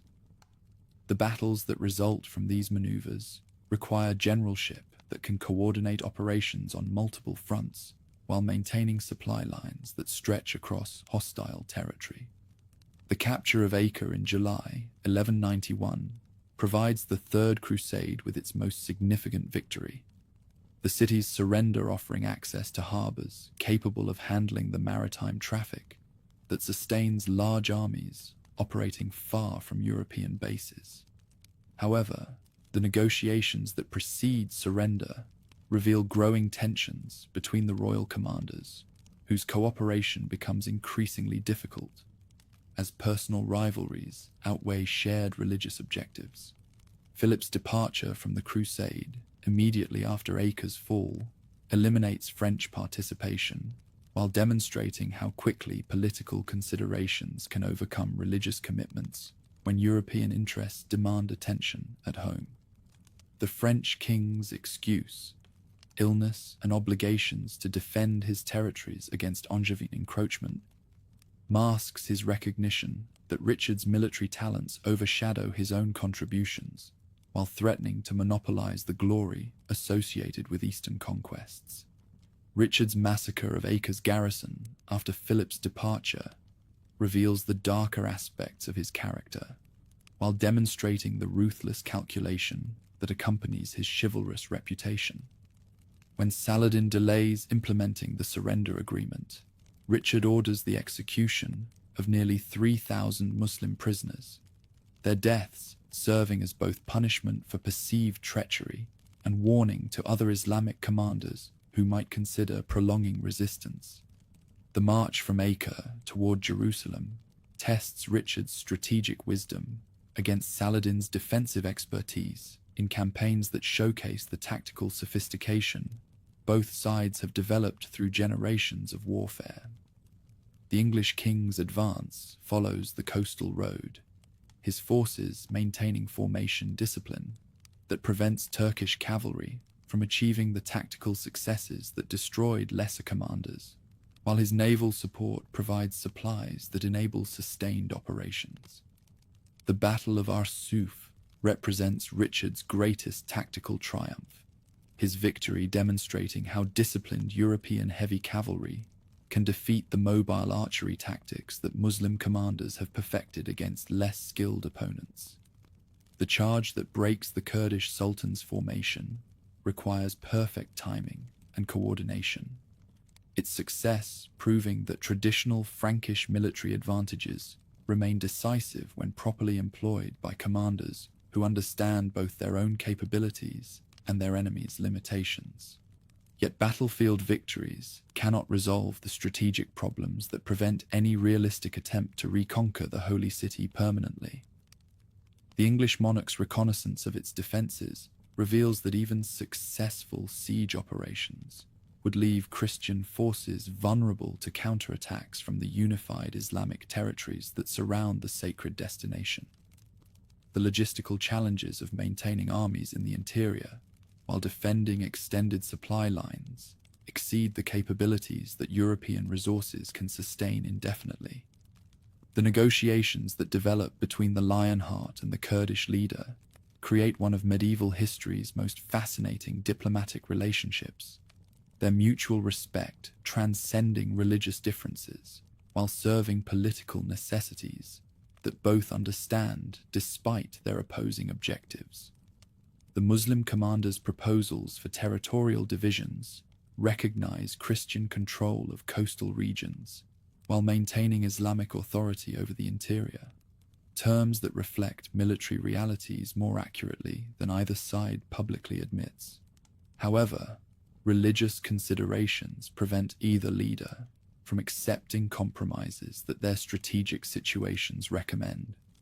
The English ruler cannot return to Europe without attempting to recover Christianity's most sacred sites, while his opponent's legitimacy depends upon maintaining Islamic control over territories whose religious significance justifies the sacrifices required for their defense.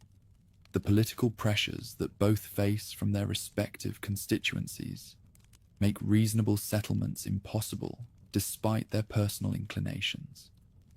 The approach to the sacred city that the English commander finally attempts reveals the limitations that strategic reality imposes upon tactical brilliance.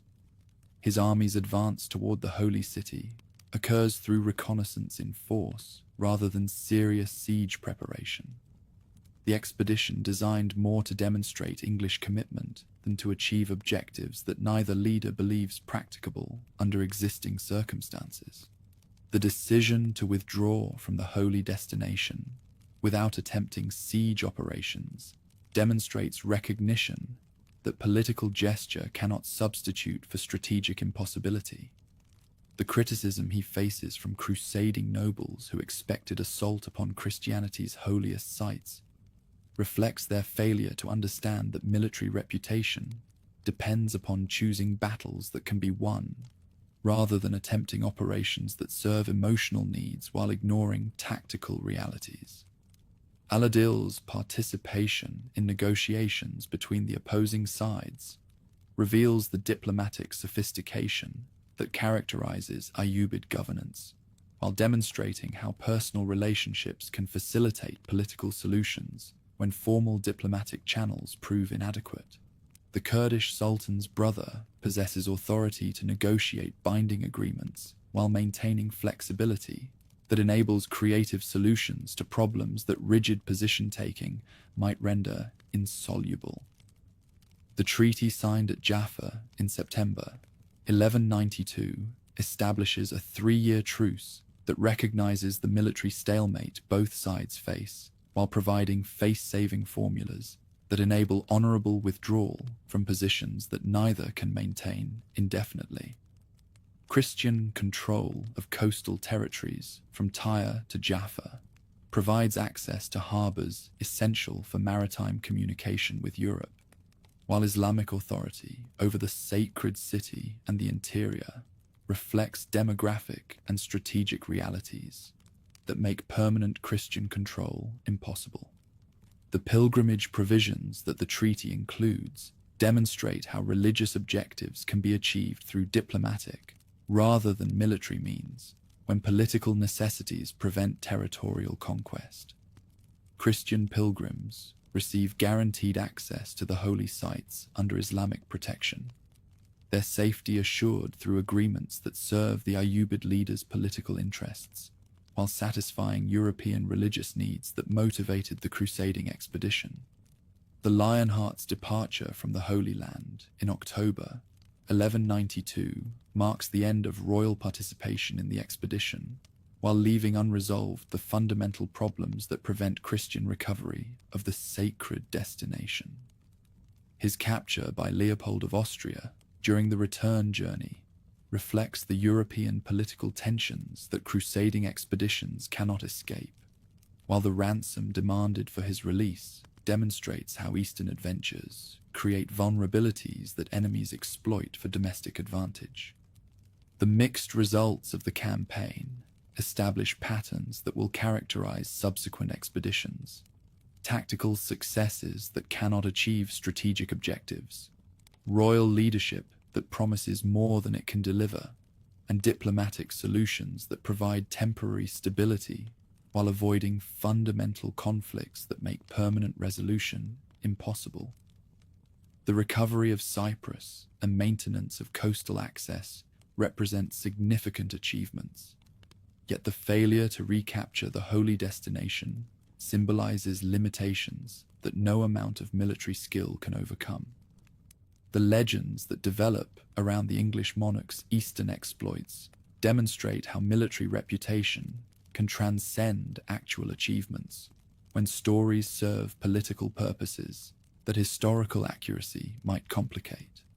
The Lionheart epithet reflects genuine tactical brilliance while obscuring strategic limitations, creating mythological foundations for future expeditions that will repeat similar patterns of heroic effort and ultimate frustration.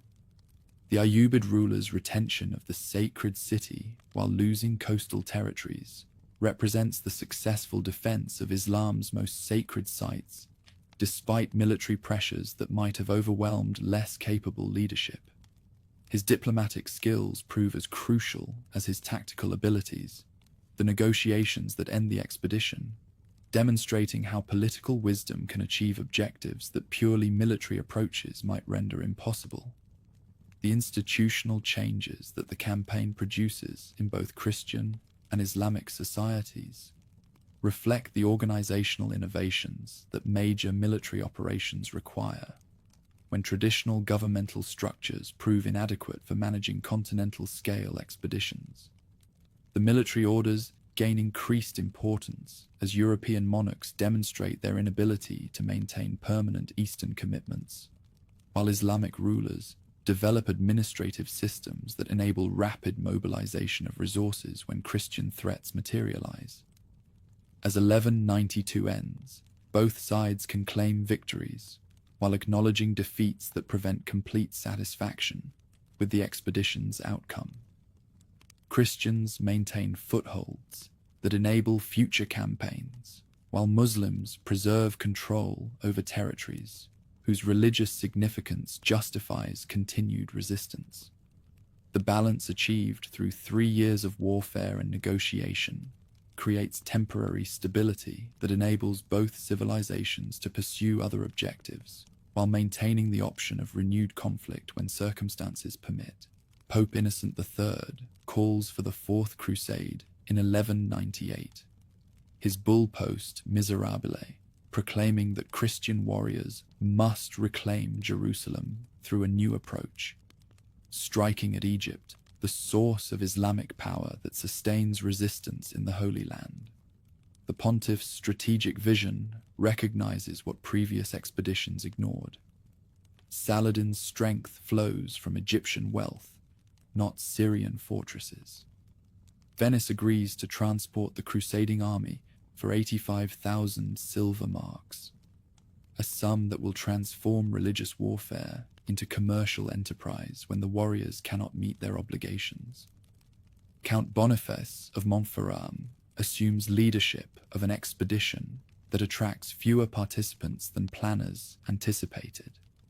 The shortfall in recruitment leaves Crusaders unable to pay their Venetian transporters, creating debts that Doge Enrico Dandolo exploits with cunning that surpasses any Islamic strategist. The blind nonagenarian who governs Venice's maritime empire proposes that Crusaders earn their passage by capturing Zara, a Christian city whose prosperity competes with Venetian trade interests. The assault on Zara in November 1202 marks the first time crusading armies attack fellow Christians, their siege engines battering walls defended by Catholic Hungarians whose only crime lies in trading with Venice's commercial rivals. The city falls after brief resistance, its capture providing Venetians with strategic advantage while demonstrating how easily religious objectives yield to economic necessity when financial pressures overwhelm spiritual commitments. Innocent III's excommunication of the entire army following Zara's conquest fails to redirect the expedition toward its original objectives. The warriors who gather in the conquered city face new proposals that will transform their pilgrimage into imperial adventure. Alexios IV Angelos, claimant to the Byzantine throne, offers enormous payments and military assistance for Egyptian campaigns if the Westerners help him overthrow his uncle Alexios III, who currently rules Constantinople. The diversion to Constantinople represents the most fateful decision in crusading history, its consequences reshaping Eastern Mediterranean politics for centuries. The massive fleet that approaches the imperial city in June 1203 carries warriors whose religious vows mask territorial ambitions that no papal authority can control once unleashed. The sight of Constantinople's walls and the wealth they contain transforms crusading idealism into conquest fever that overwhelms all competing considerations.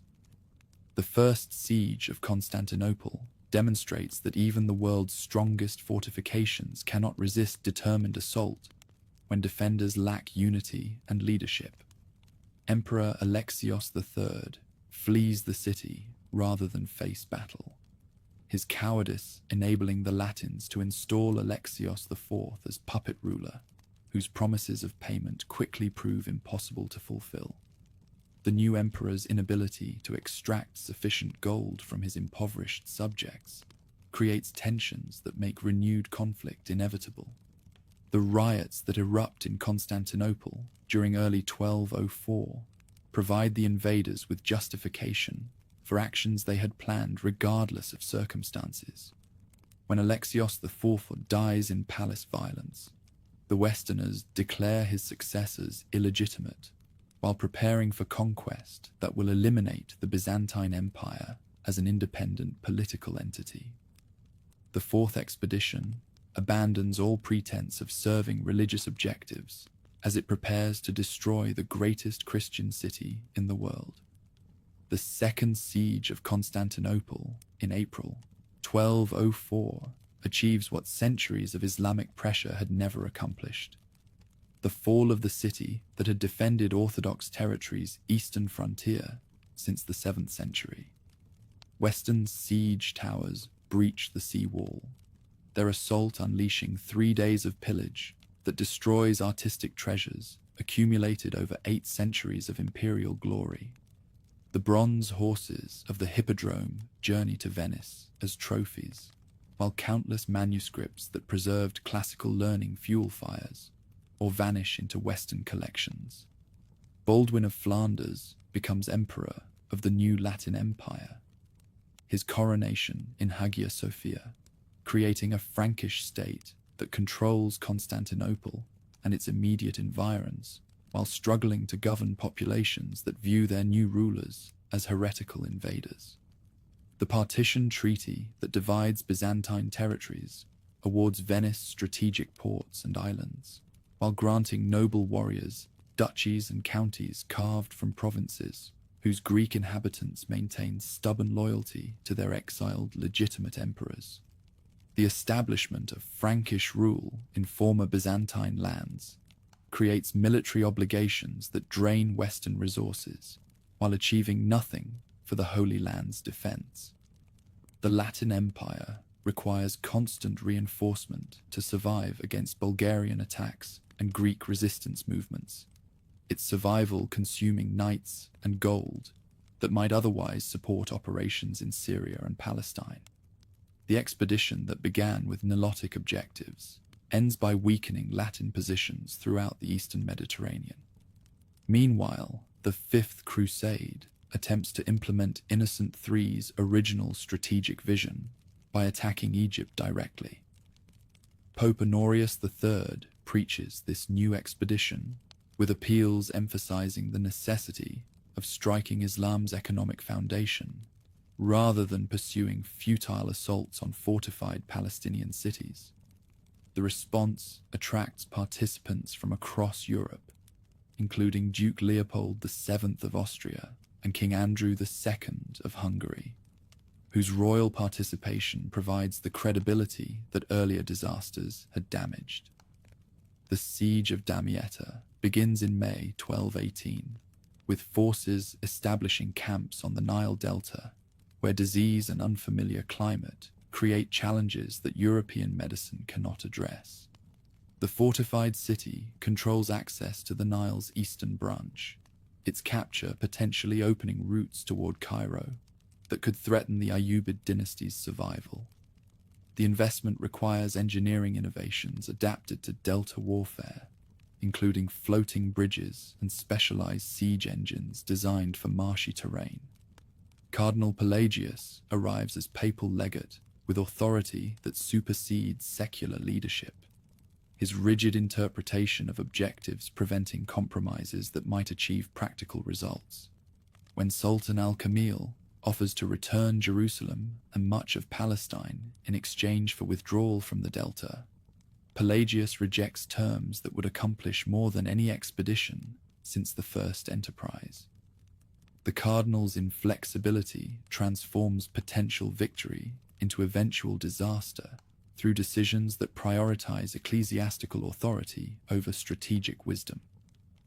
The capture of Damietta in November 1219 provides the invaders with their greatest victory since the conquest of Antioch. The city's fall opening the Nile to Latin navigation, while providing a base for operations toward Cairo.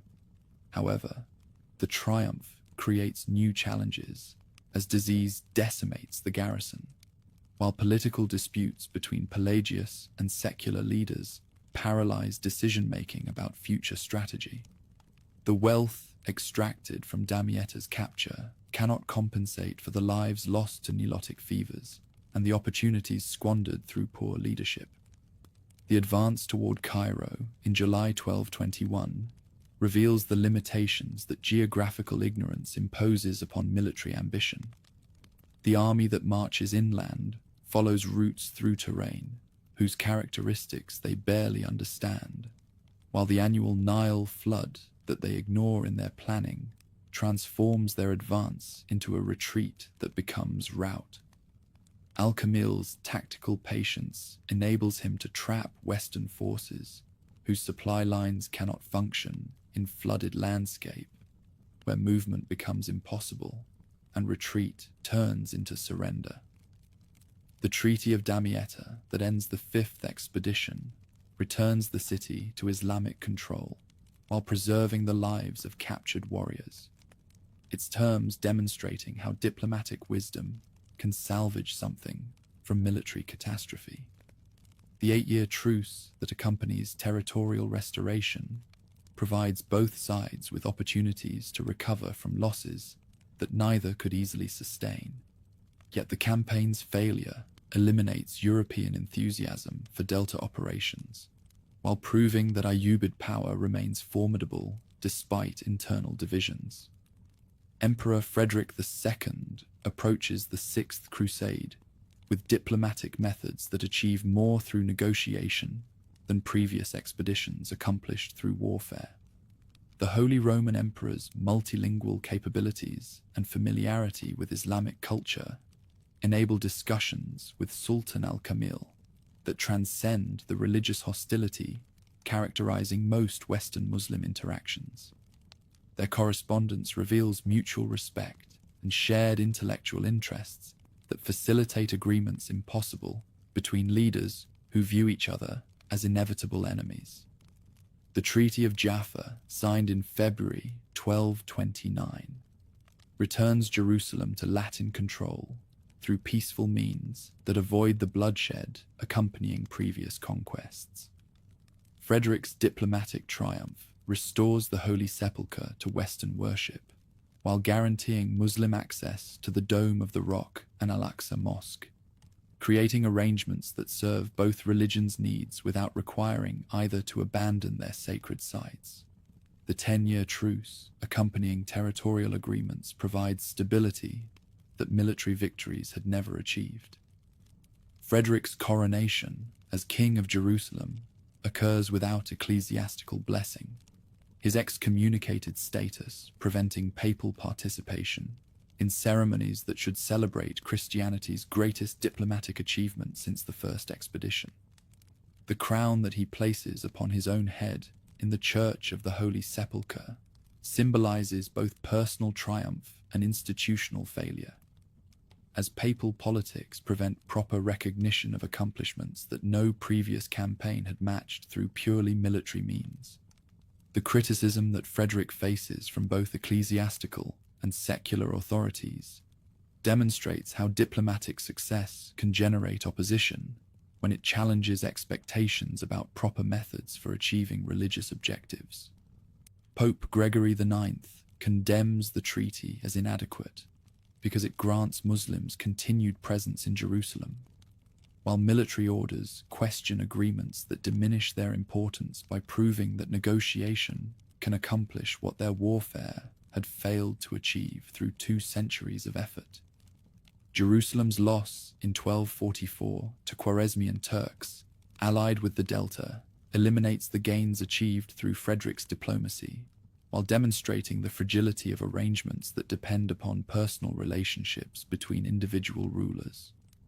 The nomadic warriors who capture the city show none of the restraint that Saladin had demonstrated, their massacre of Orthodox inhabitants creating memories that will influence European attitudes toward Islamic enemies for generations.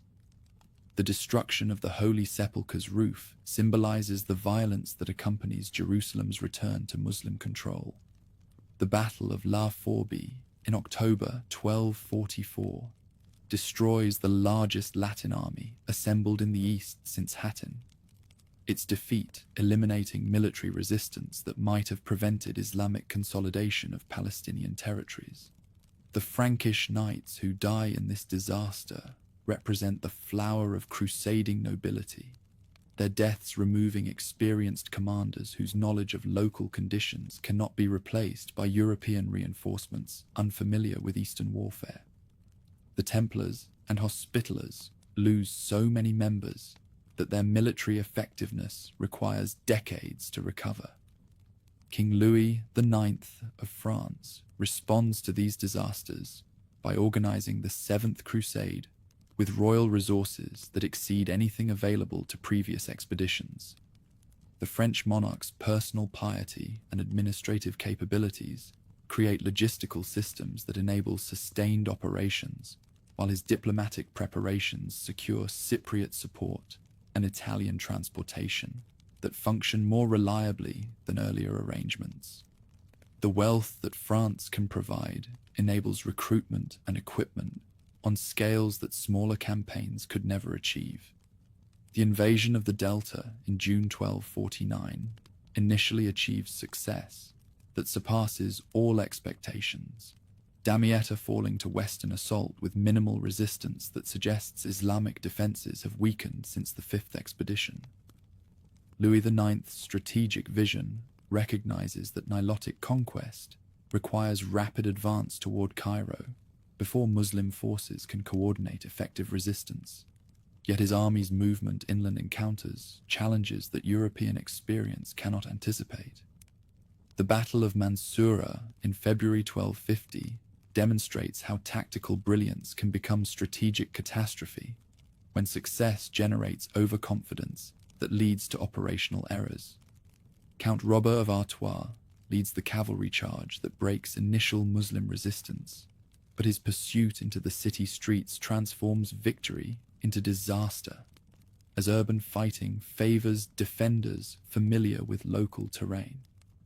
The Count's death and the destruction of his troops eliminates French offensive capabilities, while providing Islamic forces with momentum that they exploit effectively.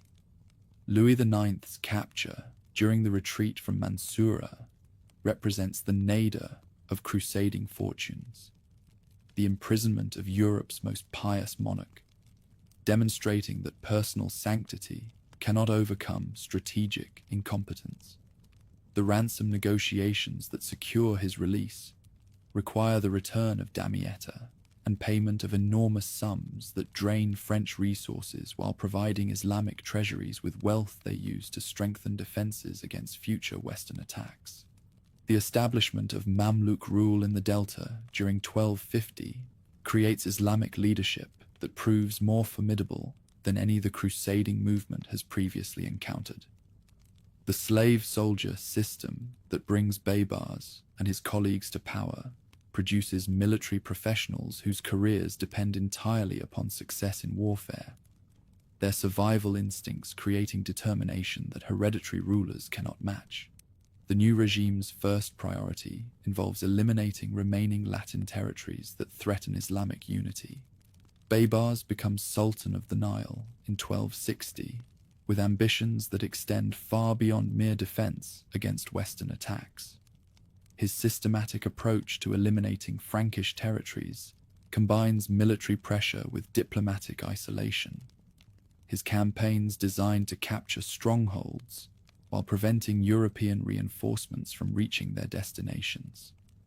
The intelligence networks that he develops throughout Latin territories provide information that enables precise timing of operations, while his propaganda emphasizes Islamic unity against infidel occupation. The Eighth Crusade represents Louis IX's final attempt to reverse Islamic gains through military intervention. His decision to attack Tunis reflecting strategic calculations that prove completely erroneous. The French king's belief that the Tunisian ruler might convert to Western faith and provide bases for Nilotic operations demonstrates how thoroughly European leaders misunderstand North African politics.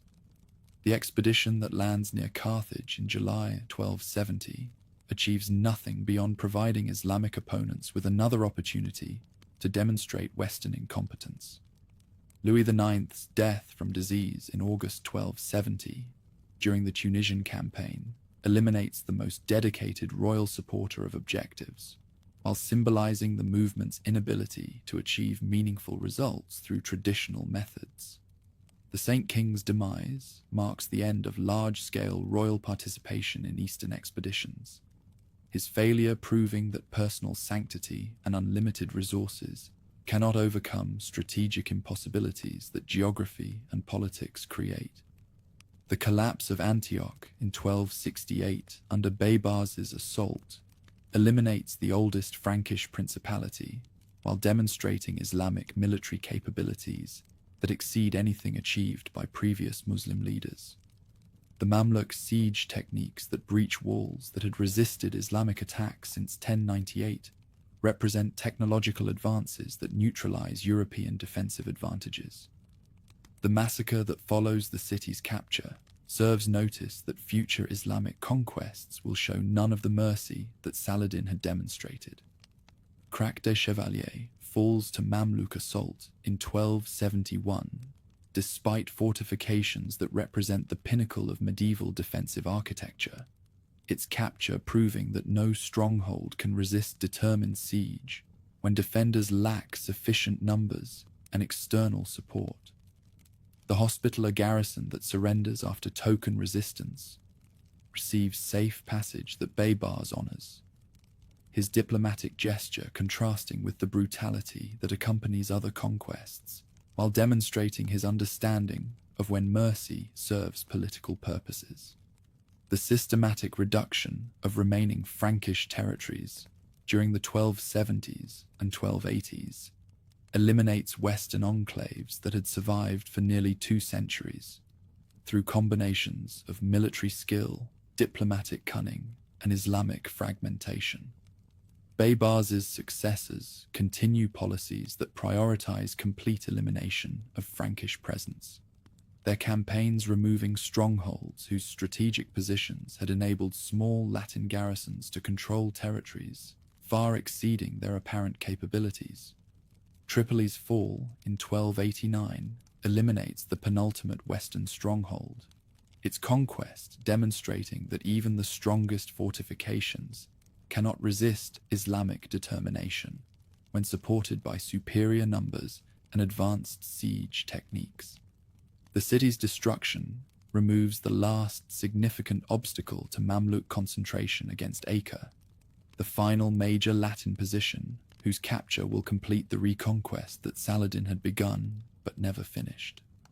Edward I of England's expedition arrives in the east during 1271 with forces too small to affect the strategic balance. Yet the future king's personal participation demonstrates that individual Europeans retain commitment to Eastern adventures, even when their governments recognize the futility of large-scale interventions. His assassination attempt by an Islamic fanatic provides dramatic incident that enhances his legendary status while accomplishing nothing for Latin military objectives. The diplomatic agreements that periodically interrupt warfare between Western and Islamic forces during this period reflect both sides' recognition that complete military solutions remain elusive despite changing strategic balances. The truces that enable commercial relationships demonstrate how economic necessities can transcend religious hostilities when mutual benefits outweigh ideological conflicts. Yet these arrangements provide only temporary respites from fundamental territorial disputes. Cyprus emerges as the principal Latin base in the eastern Mediterranean, as mainland territories fall to Islamic reconquest. The island's strategic position, enabling continued interference in regional politics while providing refuge for displaced Frankish nobility. The Lusinian dynasty that rules Cyprus maintains claims to Jerusalem's throne, while developing resources that support limited military operations and diplomatic interventions that occasionally influence mainland developments. The military orders adapt to changing circumstances by developing new strategies that emphasize mobile operations rather than static defense of fixed positions, their flexibility enabling survival when territorial states that employed them face elimination. The Templars and Hospitallers transfer operations to Cyprus and Rhodes respectively, their naval capabilities enabling continued harassment of Islamic shipping, while their wealth supports diplomatic activities throughout Europe. As the 1280s progress toward the final confrontation that will determine Latin survival in the East, all participants understand that fundamental changes in regional power relationships make traditional strategies obsolete. The demographic transformations that have strengthened Islamic populations while reducing Western numbers, combined with technological developments that favor besiegers over defenders, create conditions that make Frankish territorial survival increasingly unlikely despite occasional tactical successes. The Mamluk war machine rolls inexorably toward Acre in the spring of 1291. Sultan al-Ashraf Khalil's siege engines casting long shadows across the coastal plain, where 2 centuries of Crusader dreams prepare to meet their final reckoning. Behind Acre's massive walls, perhaps 14,000 defenders, Knights Templar, Hospitaller brothers, Pisan merchants, French nobles, and English adventurers, ready themselves for a siege that will determine whether any Christian stronghold can survive in the East. The banners of a dozen European nations flutter from the battlements, their defiant colors soon to fade beneath Islamic crescents. Khalil commands forces that dwarf anything previous Mamluk rulers could assemble, his army numbering over 160,000 warriors drawn from across the Islamic world. The artillery train that accompanies this host represents the pinnacle of medieval siege technology. Massive mangonels capable of hurling stones weighing 300 pounds, trebuchets whose range exceeds anything defenders can answer, and the dreaded black oxen, enormous catapults that require teams of engineers to operate, but can breach walls that smaller engines merely scratch. The investment begins on April 5th, 1291, as Khalil's engineers establish siege lines that completely encircle the doomed city, while naval forces blockade the harbor to prevent reinforcements or supplies from reaching the garrison. Within days, the thunderous bombardment commences, its intensity surpassing anything witnessed during 200 years of warfare between Islam and Christendom. The very ground trembles beneath the impact of stones that shatter against fortifications built to withstand conventional assault, but never designed to resist such concentrated firepower. King Henry II of Cyprus watches from his galley offshore as the walls his ancestors defended begin to crumble under the relentless barrage. The titular monarch of Jerusalem commands naval forces too weak to break the Mamluk blockade, while his appeals for Western assistance arrive at European courts whose attention focuses on conflicts closer to home. The isolation that dooms Acre reflects the broader abandonment of Eastern Crusader states by European powers, whose crusading enthusiasm died with Louis IX at Tunis. Within the besieged city, Master Guillaume de Beaujeu leads the Templars in desperate preparations for the final assault that everyone knows must come once the walls fall. The Grand Master's tactical expertise, honed through decades of frontier warfare, enables him to maximize the defensive potential of every tower and courtyard, while maintaining morale among troops who understand they face overwhelming odds. His white mantle bears the red cross that symbolizes willingness to die for Christ, a vow he will soon fulfill in the most literal sense. The Hospitallers, commanded by Grand Master Jean de Villiers, control the northern section of Acre's defenses, where their hospital continues treating wounded civilians, even as enemy stones crash through its roof. The military order that began by caring for sick pilgrims maintains its charitable mission until the very end, their infirmaries providing sanctuary for women and children, while their knights prepare to sell their lives as dearly as possible on the ramparts above. Patriarch Nicholas of Hanape leads prayers in the Church of the Holy Cross as the bombardment intensifies, his voice barely audible above the crash of falling masonry and the screams of the wounded. The elderly cleric, who represents Latin Christianity's highest authority in the East, understands that his congregation may be witnessing the final Mass ever celebrated in a Crusader city. Yet his sermons emphasize hope rather than despair, promising eternal rewards for those who die defending the faith. The Pisan Quarter becomes a labyrinth of barricades and strongpoints, where Italian merchants transform counting houses into fortresses, while their crossbowmen snipe at Mamluk engineers from rooftops and church towers. These commercial warriors, whose families profited from 2 centuries of Eastern trade, now stake everything on defending the source of their prosperity, their determination proving that economic interest can inspire heroism equal to any religious fervor. Othon de Grandson arrives from England with a small force of volunteers, the veteran knight's presence providing moral encouragement that far exceeds his military contribution. Edward I's former lieutenant brings news that European monarchs remain committed to the Holy Land's defense, though their promises prove as empty as the reinforcements that never arrive. His letters home describe scenes of such desperate courage that they will inspire English chroniclers for generations. The systematic destruction of Acre's fortifications proceeds with methodical efficiency, as Khalil's engineers identify weak points and concentrate their fire to create practicable breaches. The twin towers that guard the harbour begin to lean at impossible angles as their foundations crack under repeated impacts, while sections of the land wall collapse in thunderous avalanches of stone and mortar that fill the ditches below with rubble that attacking infantry can climb. Al-Ashraf Khalil demonstrates tactical patience learned from his predecessors' experiences, his commanders refusing to launch premature assaults that would waste soldiers' lives needlessly. The Sultan understands that time serves his interests.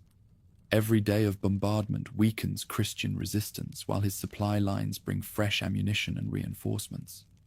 The Mamluk military system's sophistication enables sustained operations that would bankrupt less organized adversaries. Mining operations that complement the artillery bombardment target the foundations of towers that resist direct assault. Mamluk engineers digging tunnels whose collapse will bring down entire sections of walls simultaneously. The defenders' counter-mining efforts, led by Italian specialists who understand underground warfare, create a subterranean battle as fierce as the conflict above ground, with sapping and counter-sapping extending the siege into dimensions invisible to surface observers. The final assault begins at dawn on May 18th, 1291, as Khalil's trumpets sound the advance that launches over 60,000 infantry against breaches that can no longer be effectively defended. The attackers surge forward in waves that overwhelm isolated strongpoints through sheer numbers, their yellow banners streaming in the morning wind as they pour through gaps where proud walls once stood. The sound of their war cries drowns out the desperate prayers of defenders who sell their lives one by one in final acts of devotion. Guillaume de Beaujeu falls defending the breach in his sector, the Templar Grand Master's death eliminating the most capable military leader in the garrison, while providing inspiration for subordinates who continue fighting over his body. His white surcoat, stained red with blood, that mingles his own with that of fallen enemies, becomes a banner around which the remaining defenders rally for their last stand. The Master's final words, "I die for the faith," echo through Templar histories as epitaph for an entire military order. The Templar fortress, their final stronghold within the conquered city, resists for 10 more days after the main walls fall, its garrison of knights and sergeants holding the massive keep against impossible odds. When the tower finally collapses from undermining, burying both defenders and attackers in its ruins. The last organized resistance in Acre dies beneath stones that had witnessed the dreams and failures of 2 centuries of crusading ambition. Henry II evacuates what remains of his fleet to Cyprus, carrying refugees whose tales of Acre's fall spread throughout European courts like disease-bearing winds. The Licinian monarch, who bears empty titles to Jerusalem's throne, establishes his court in Nicosia, where he maintains diplomatic relations with Western rulers, while dreaming of reconquest that everyone knows will never come. Cyprus becomes the graveyard of crusading hopes, its king ruling territories. He cannot visit and commanding armies that exist only in legal documents. The systematic destruction of Acre's fortifications that follows its conquest ensures that no future Christian expedition can use the harbour that sustained Frankish presence for 2 centuries. Khalil's engineers accomplish in months what Islamic commanders had failed to achieve through decades of siege: the complete elimination of Christian military infrastructure along the Syrian coast. The stones that once protected Latin merchants and Frankish knights become foundations for mosques and madrasas that celebrate Islamic victory. Tyre surrenders without resistance when news of Acre's fate reaches the last major stronghold on the Lebanese coast, its commander recognizing that further defense serves no purpose beyond ensuring his garrison's destruction. The city, whose defiance had frustrated Saladin himself, yields to threats rather than endure bombardment, its peaceful capitulation enabling the evacuation of civilians who might otherwise share Acre's bloody fate. Sidon falls through betrayal rather than assault, its walls opened by citizens who prefer Islamic rule to the destruction that accompanies stubborn resistance. The port that had enriched generations of Italian merchants closes forever to European trade, its harbours serving Islamic vessels that carry goods along routes no longer accessible to Latin competitors. The commercial networks that sustained Crusader states fragment as their anchor points disappear one by one. Beirut's evacuation occurs in such haste that valuable supplies and equipment fall into Mamluk hands, the abandoned materials providing victorious forces with Western military technology that engineers study and adapt for future campaigns. The fortress that had guarded the central Lebanese coast for generations stands empty as its final defenders board galleys that carry them toward uncertain exile on Cyprus or Rhodes.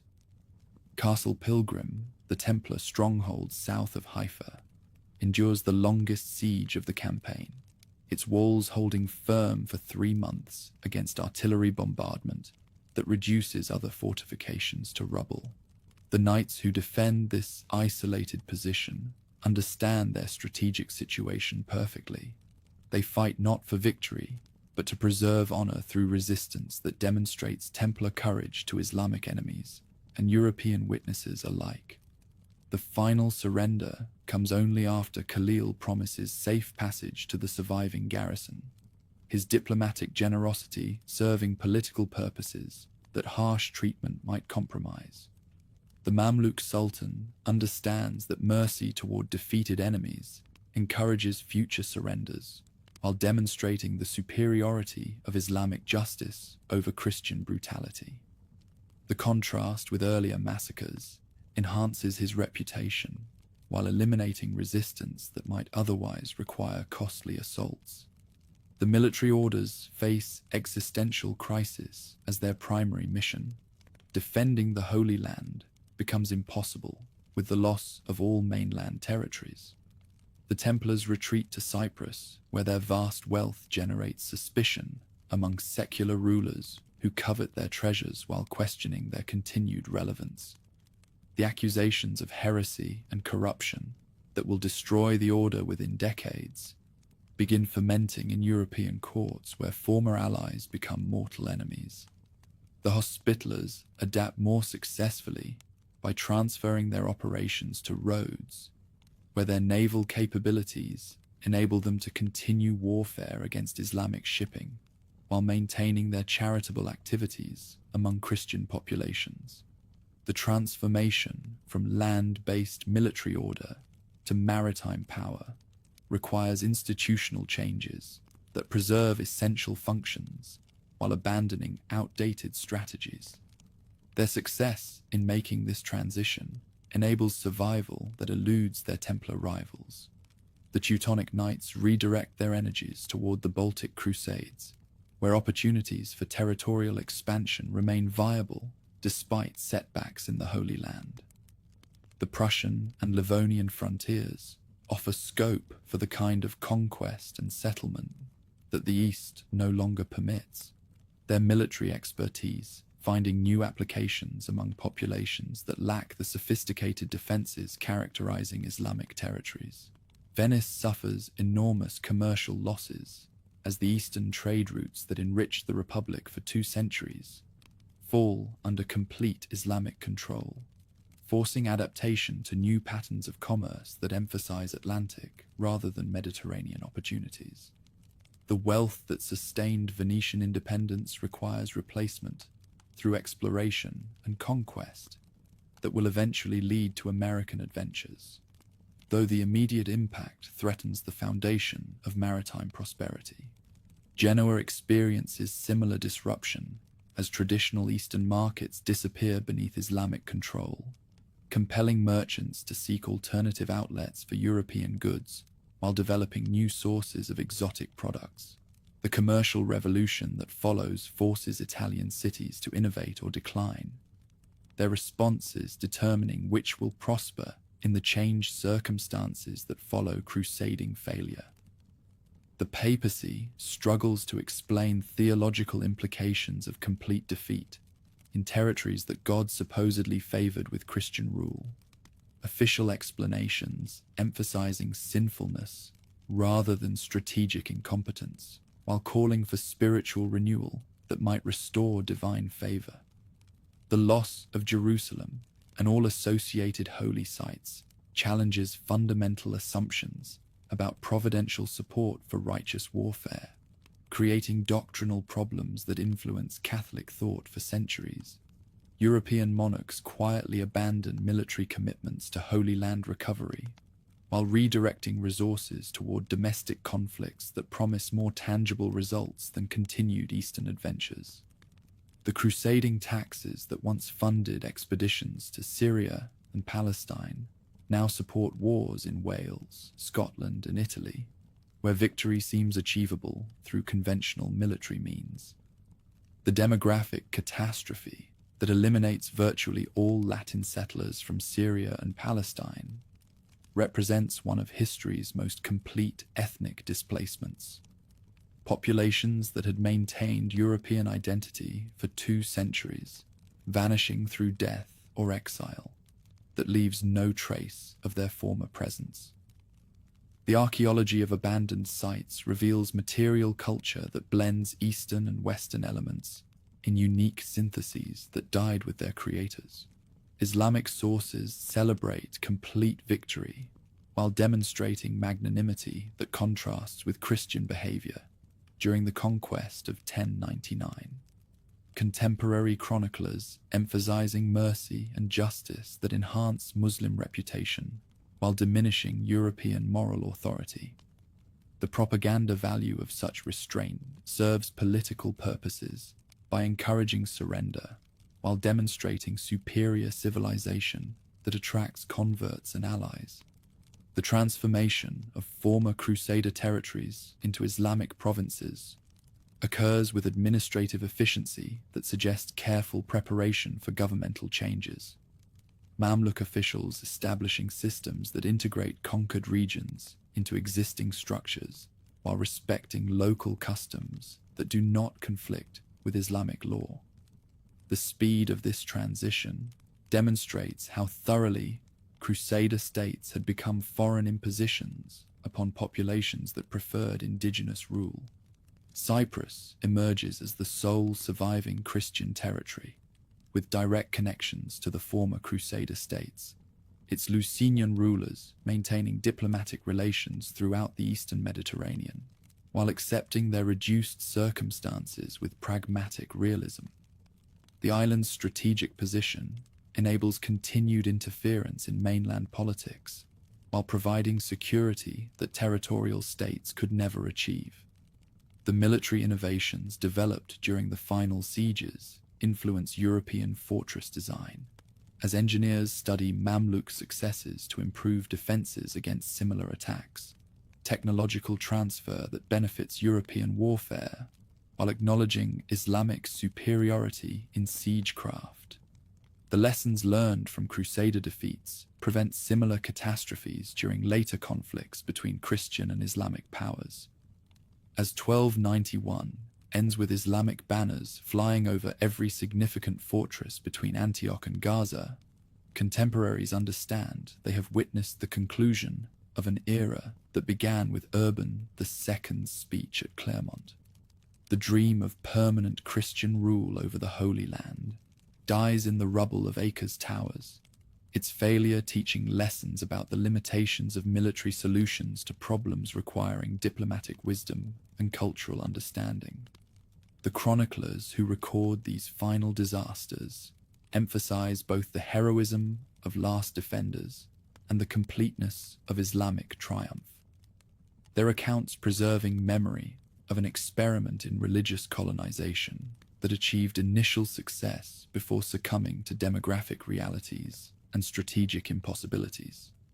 The Crusader states that seemed so permanent during their early decades prove as ephemeral as the individuals who created and defended them. As last Templar ship disappears beyond the horizon, the summer fades into autumn, its white sails carrying refugees towards Cyprus and an uncertain future. Behind them, smoke still rises from Acre's ruins, where Islamic engineers work to erase every trace of Frankish presence, their hammers ringing against stones that once echoed with Latin prayers and French commands. The sound carries across waters that have witnessed 2 centuries of dreams born at Clermont, nurtured in blood at Jerusalem, and buried forever in the rubble of the last Christian fortress in the Holy Land. The fall of Acre marked the death of the Crusades, though their spirit would haunt Europe for generations.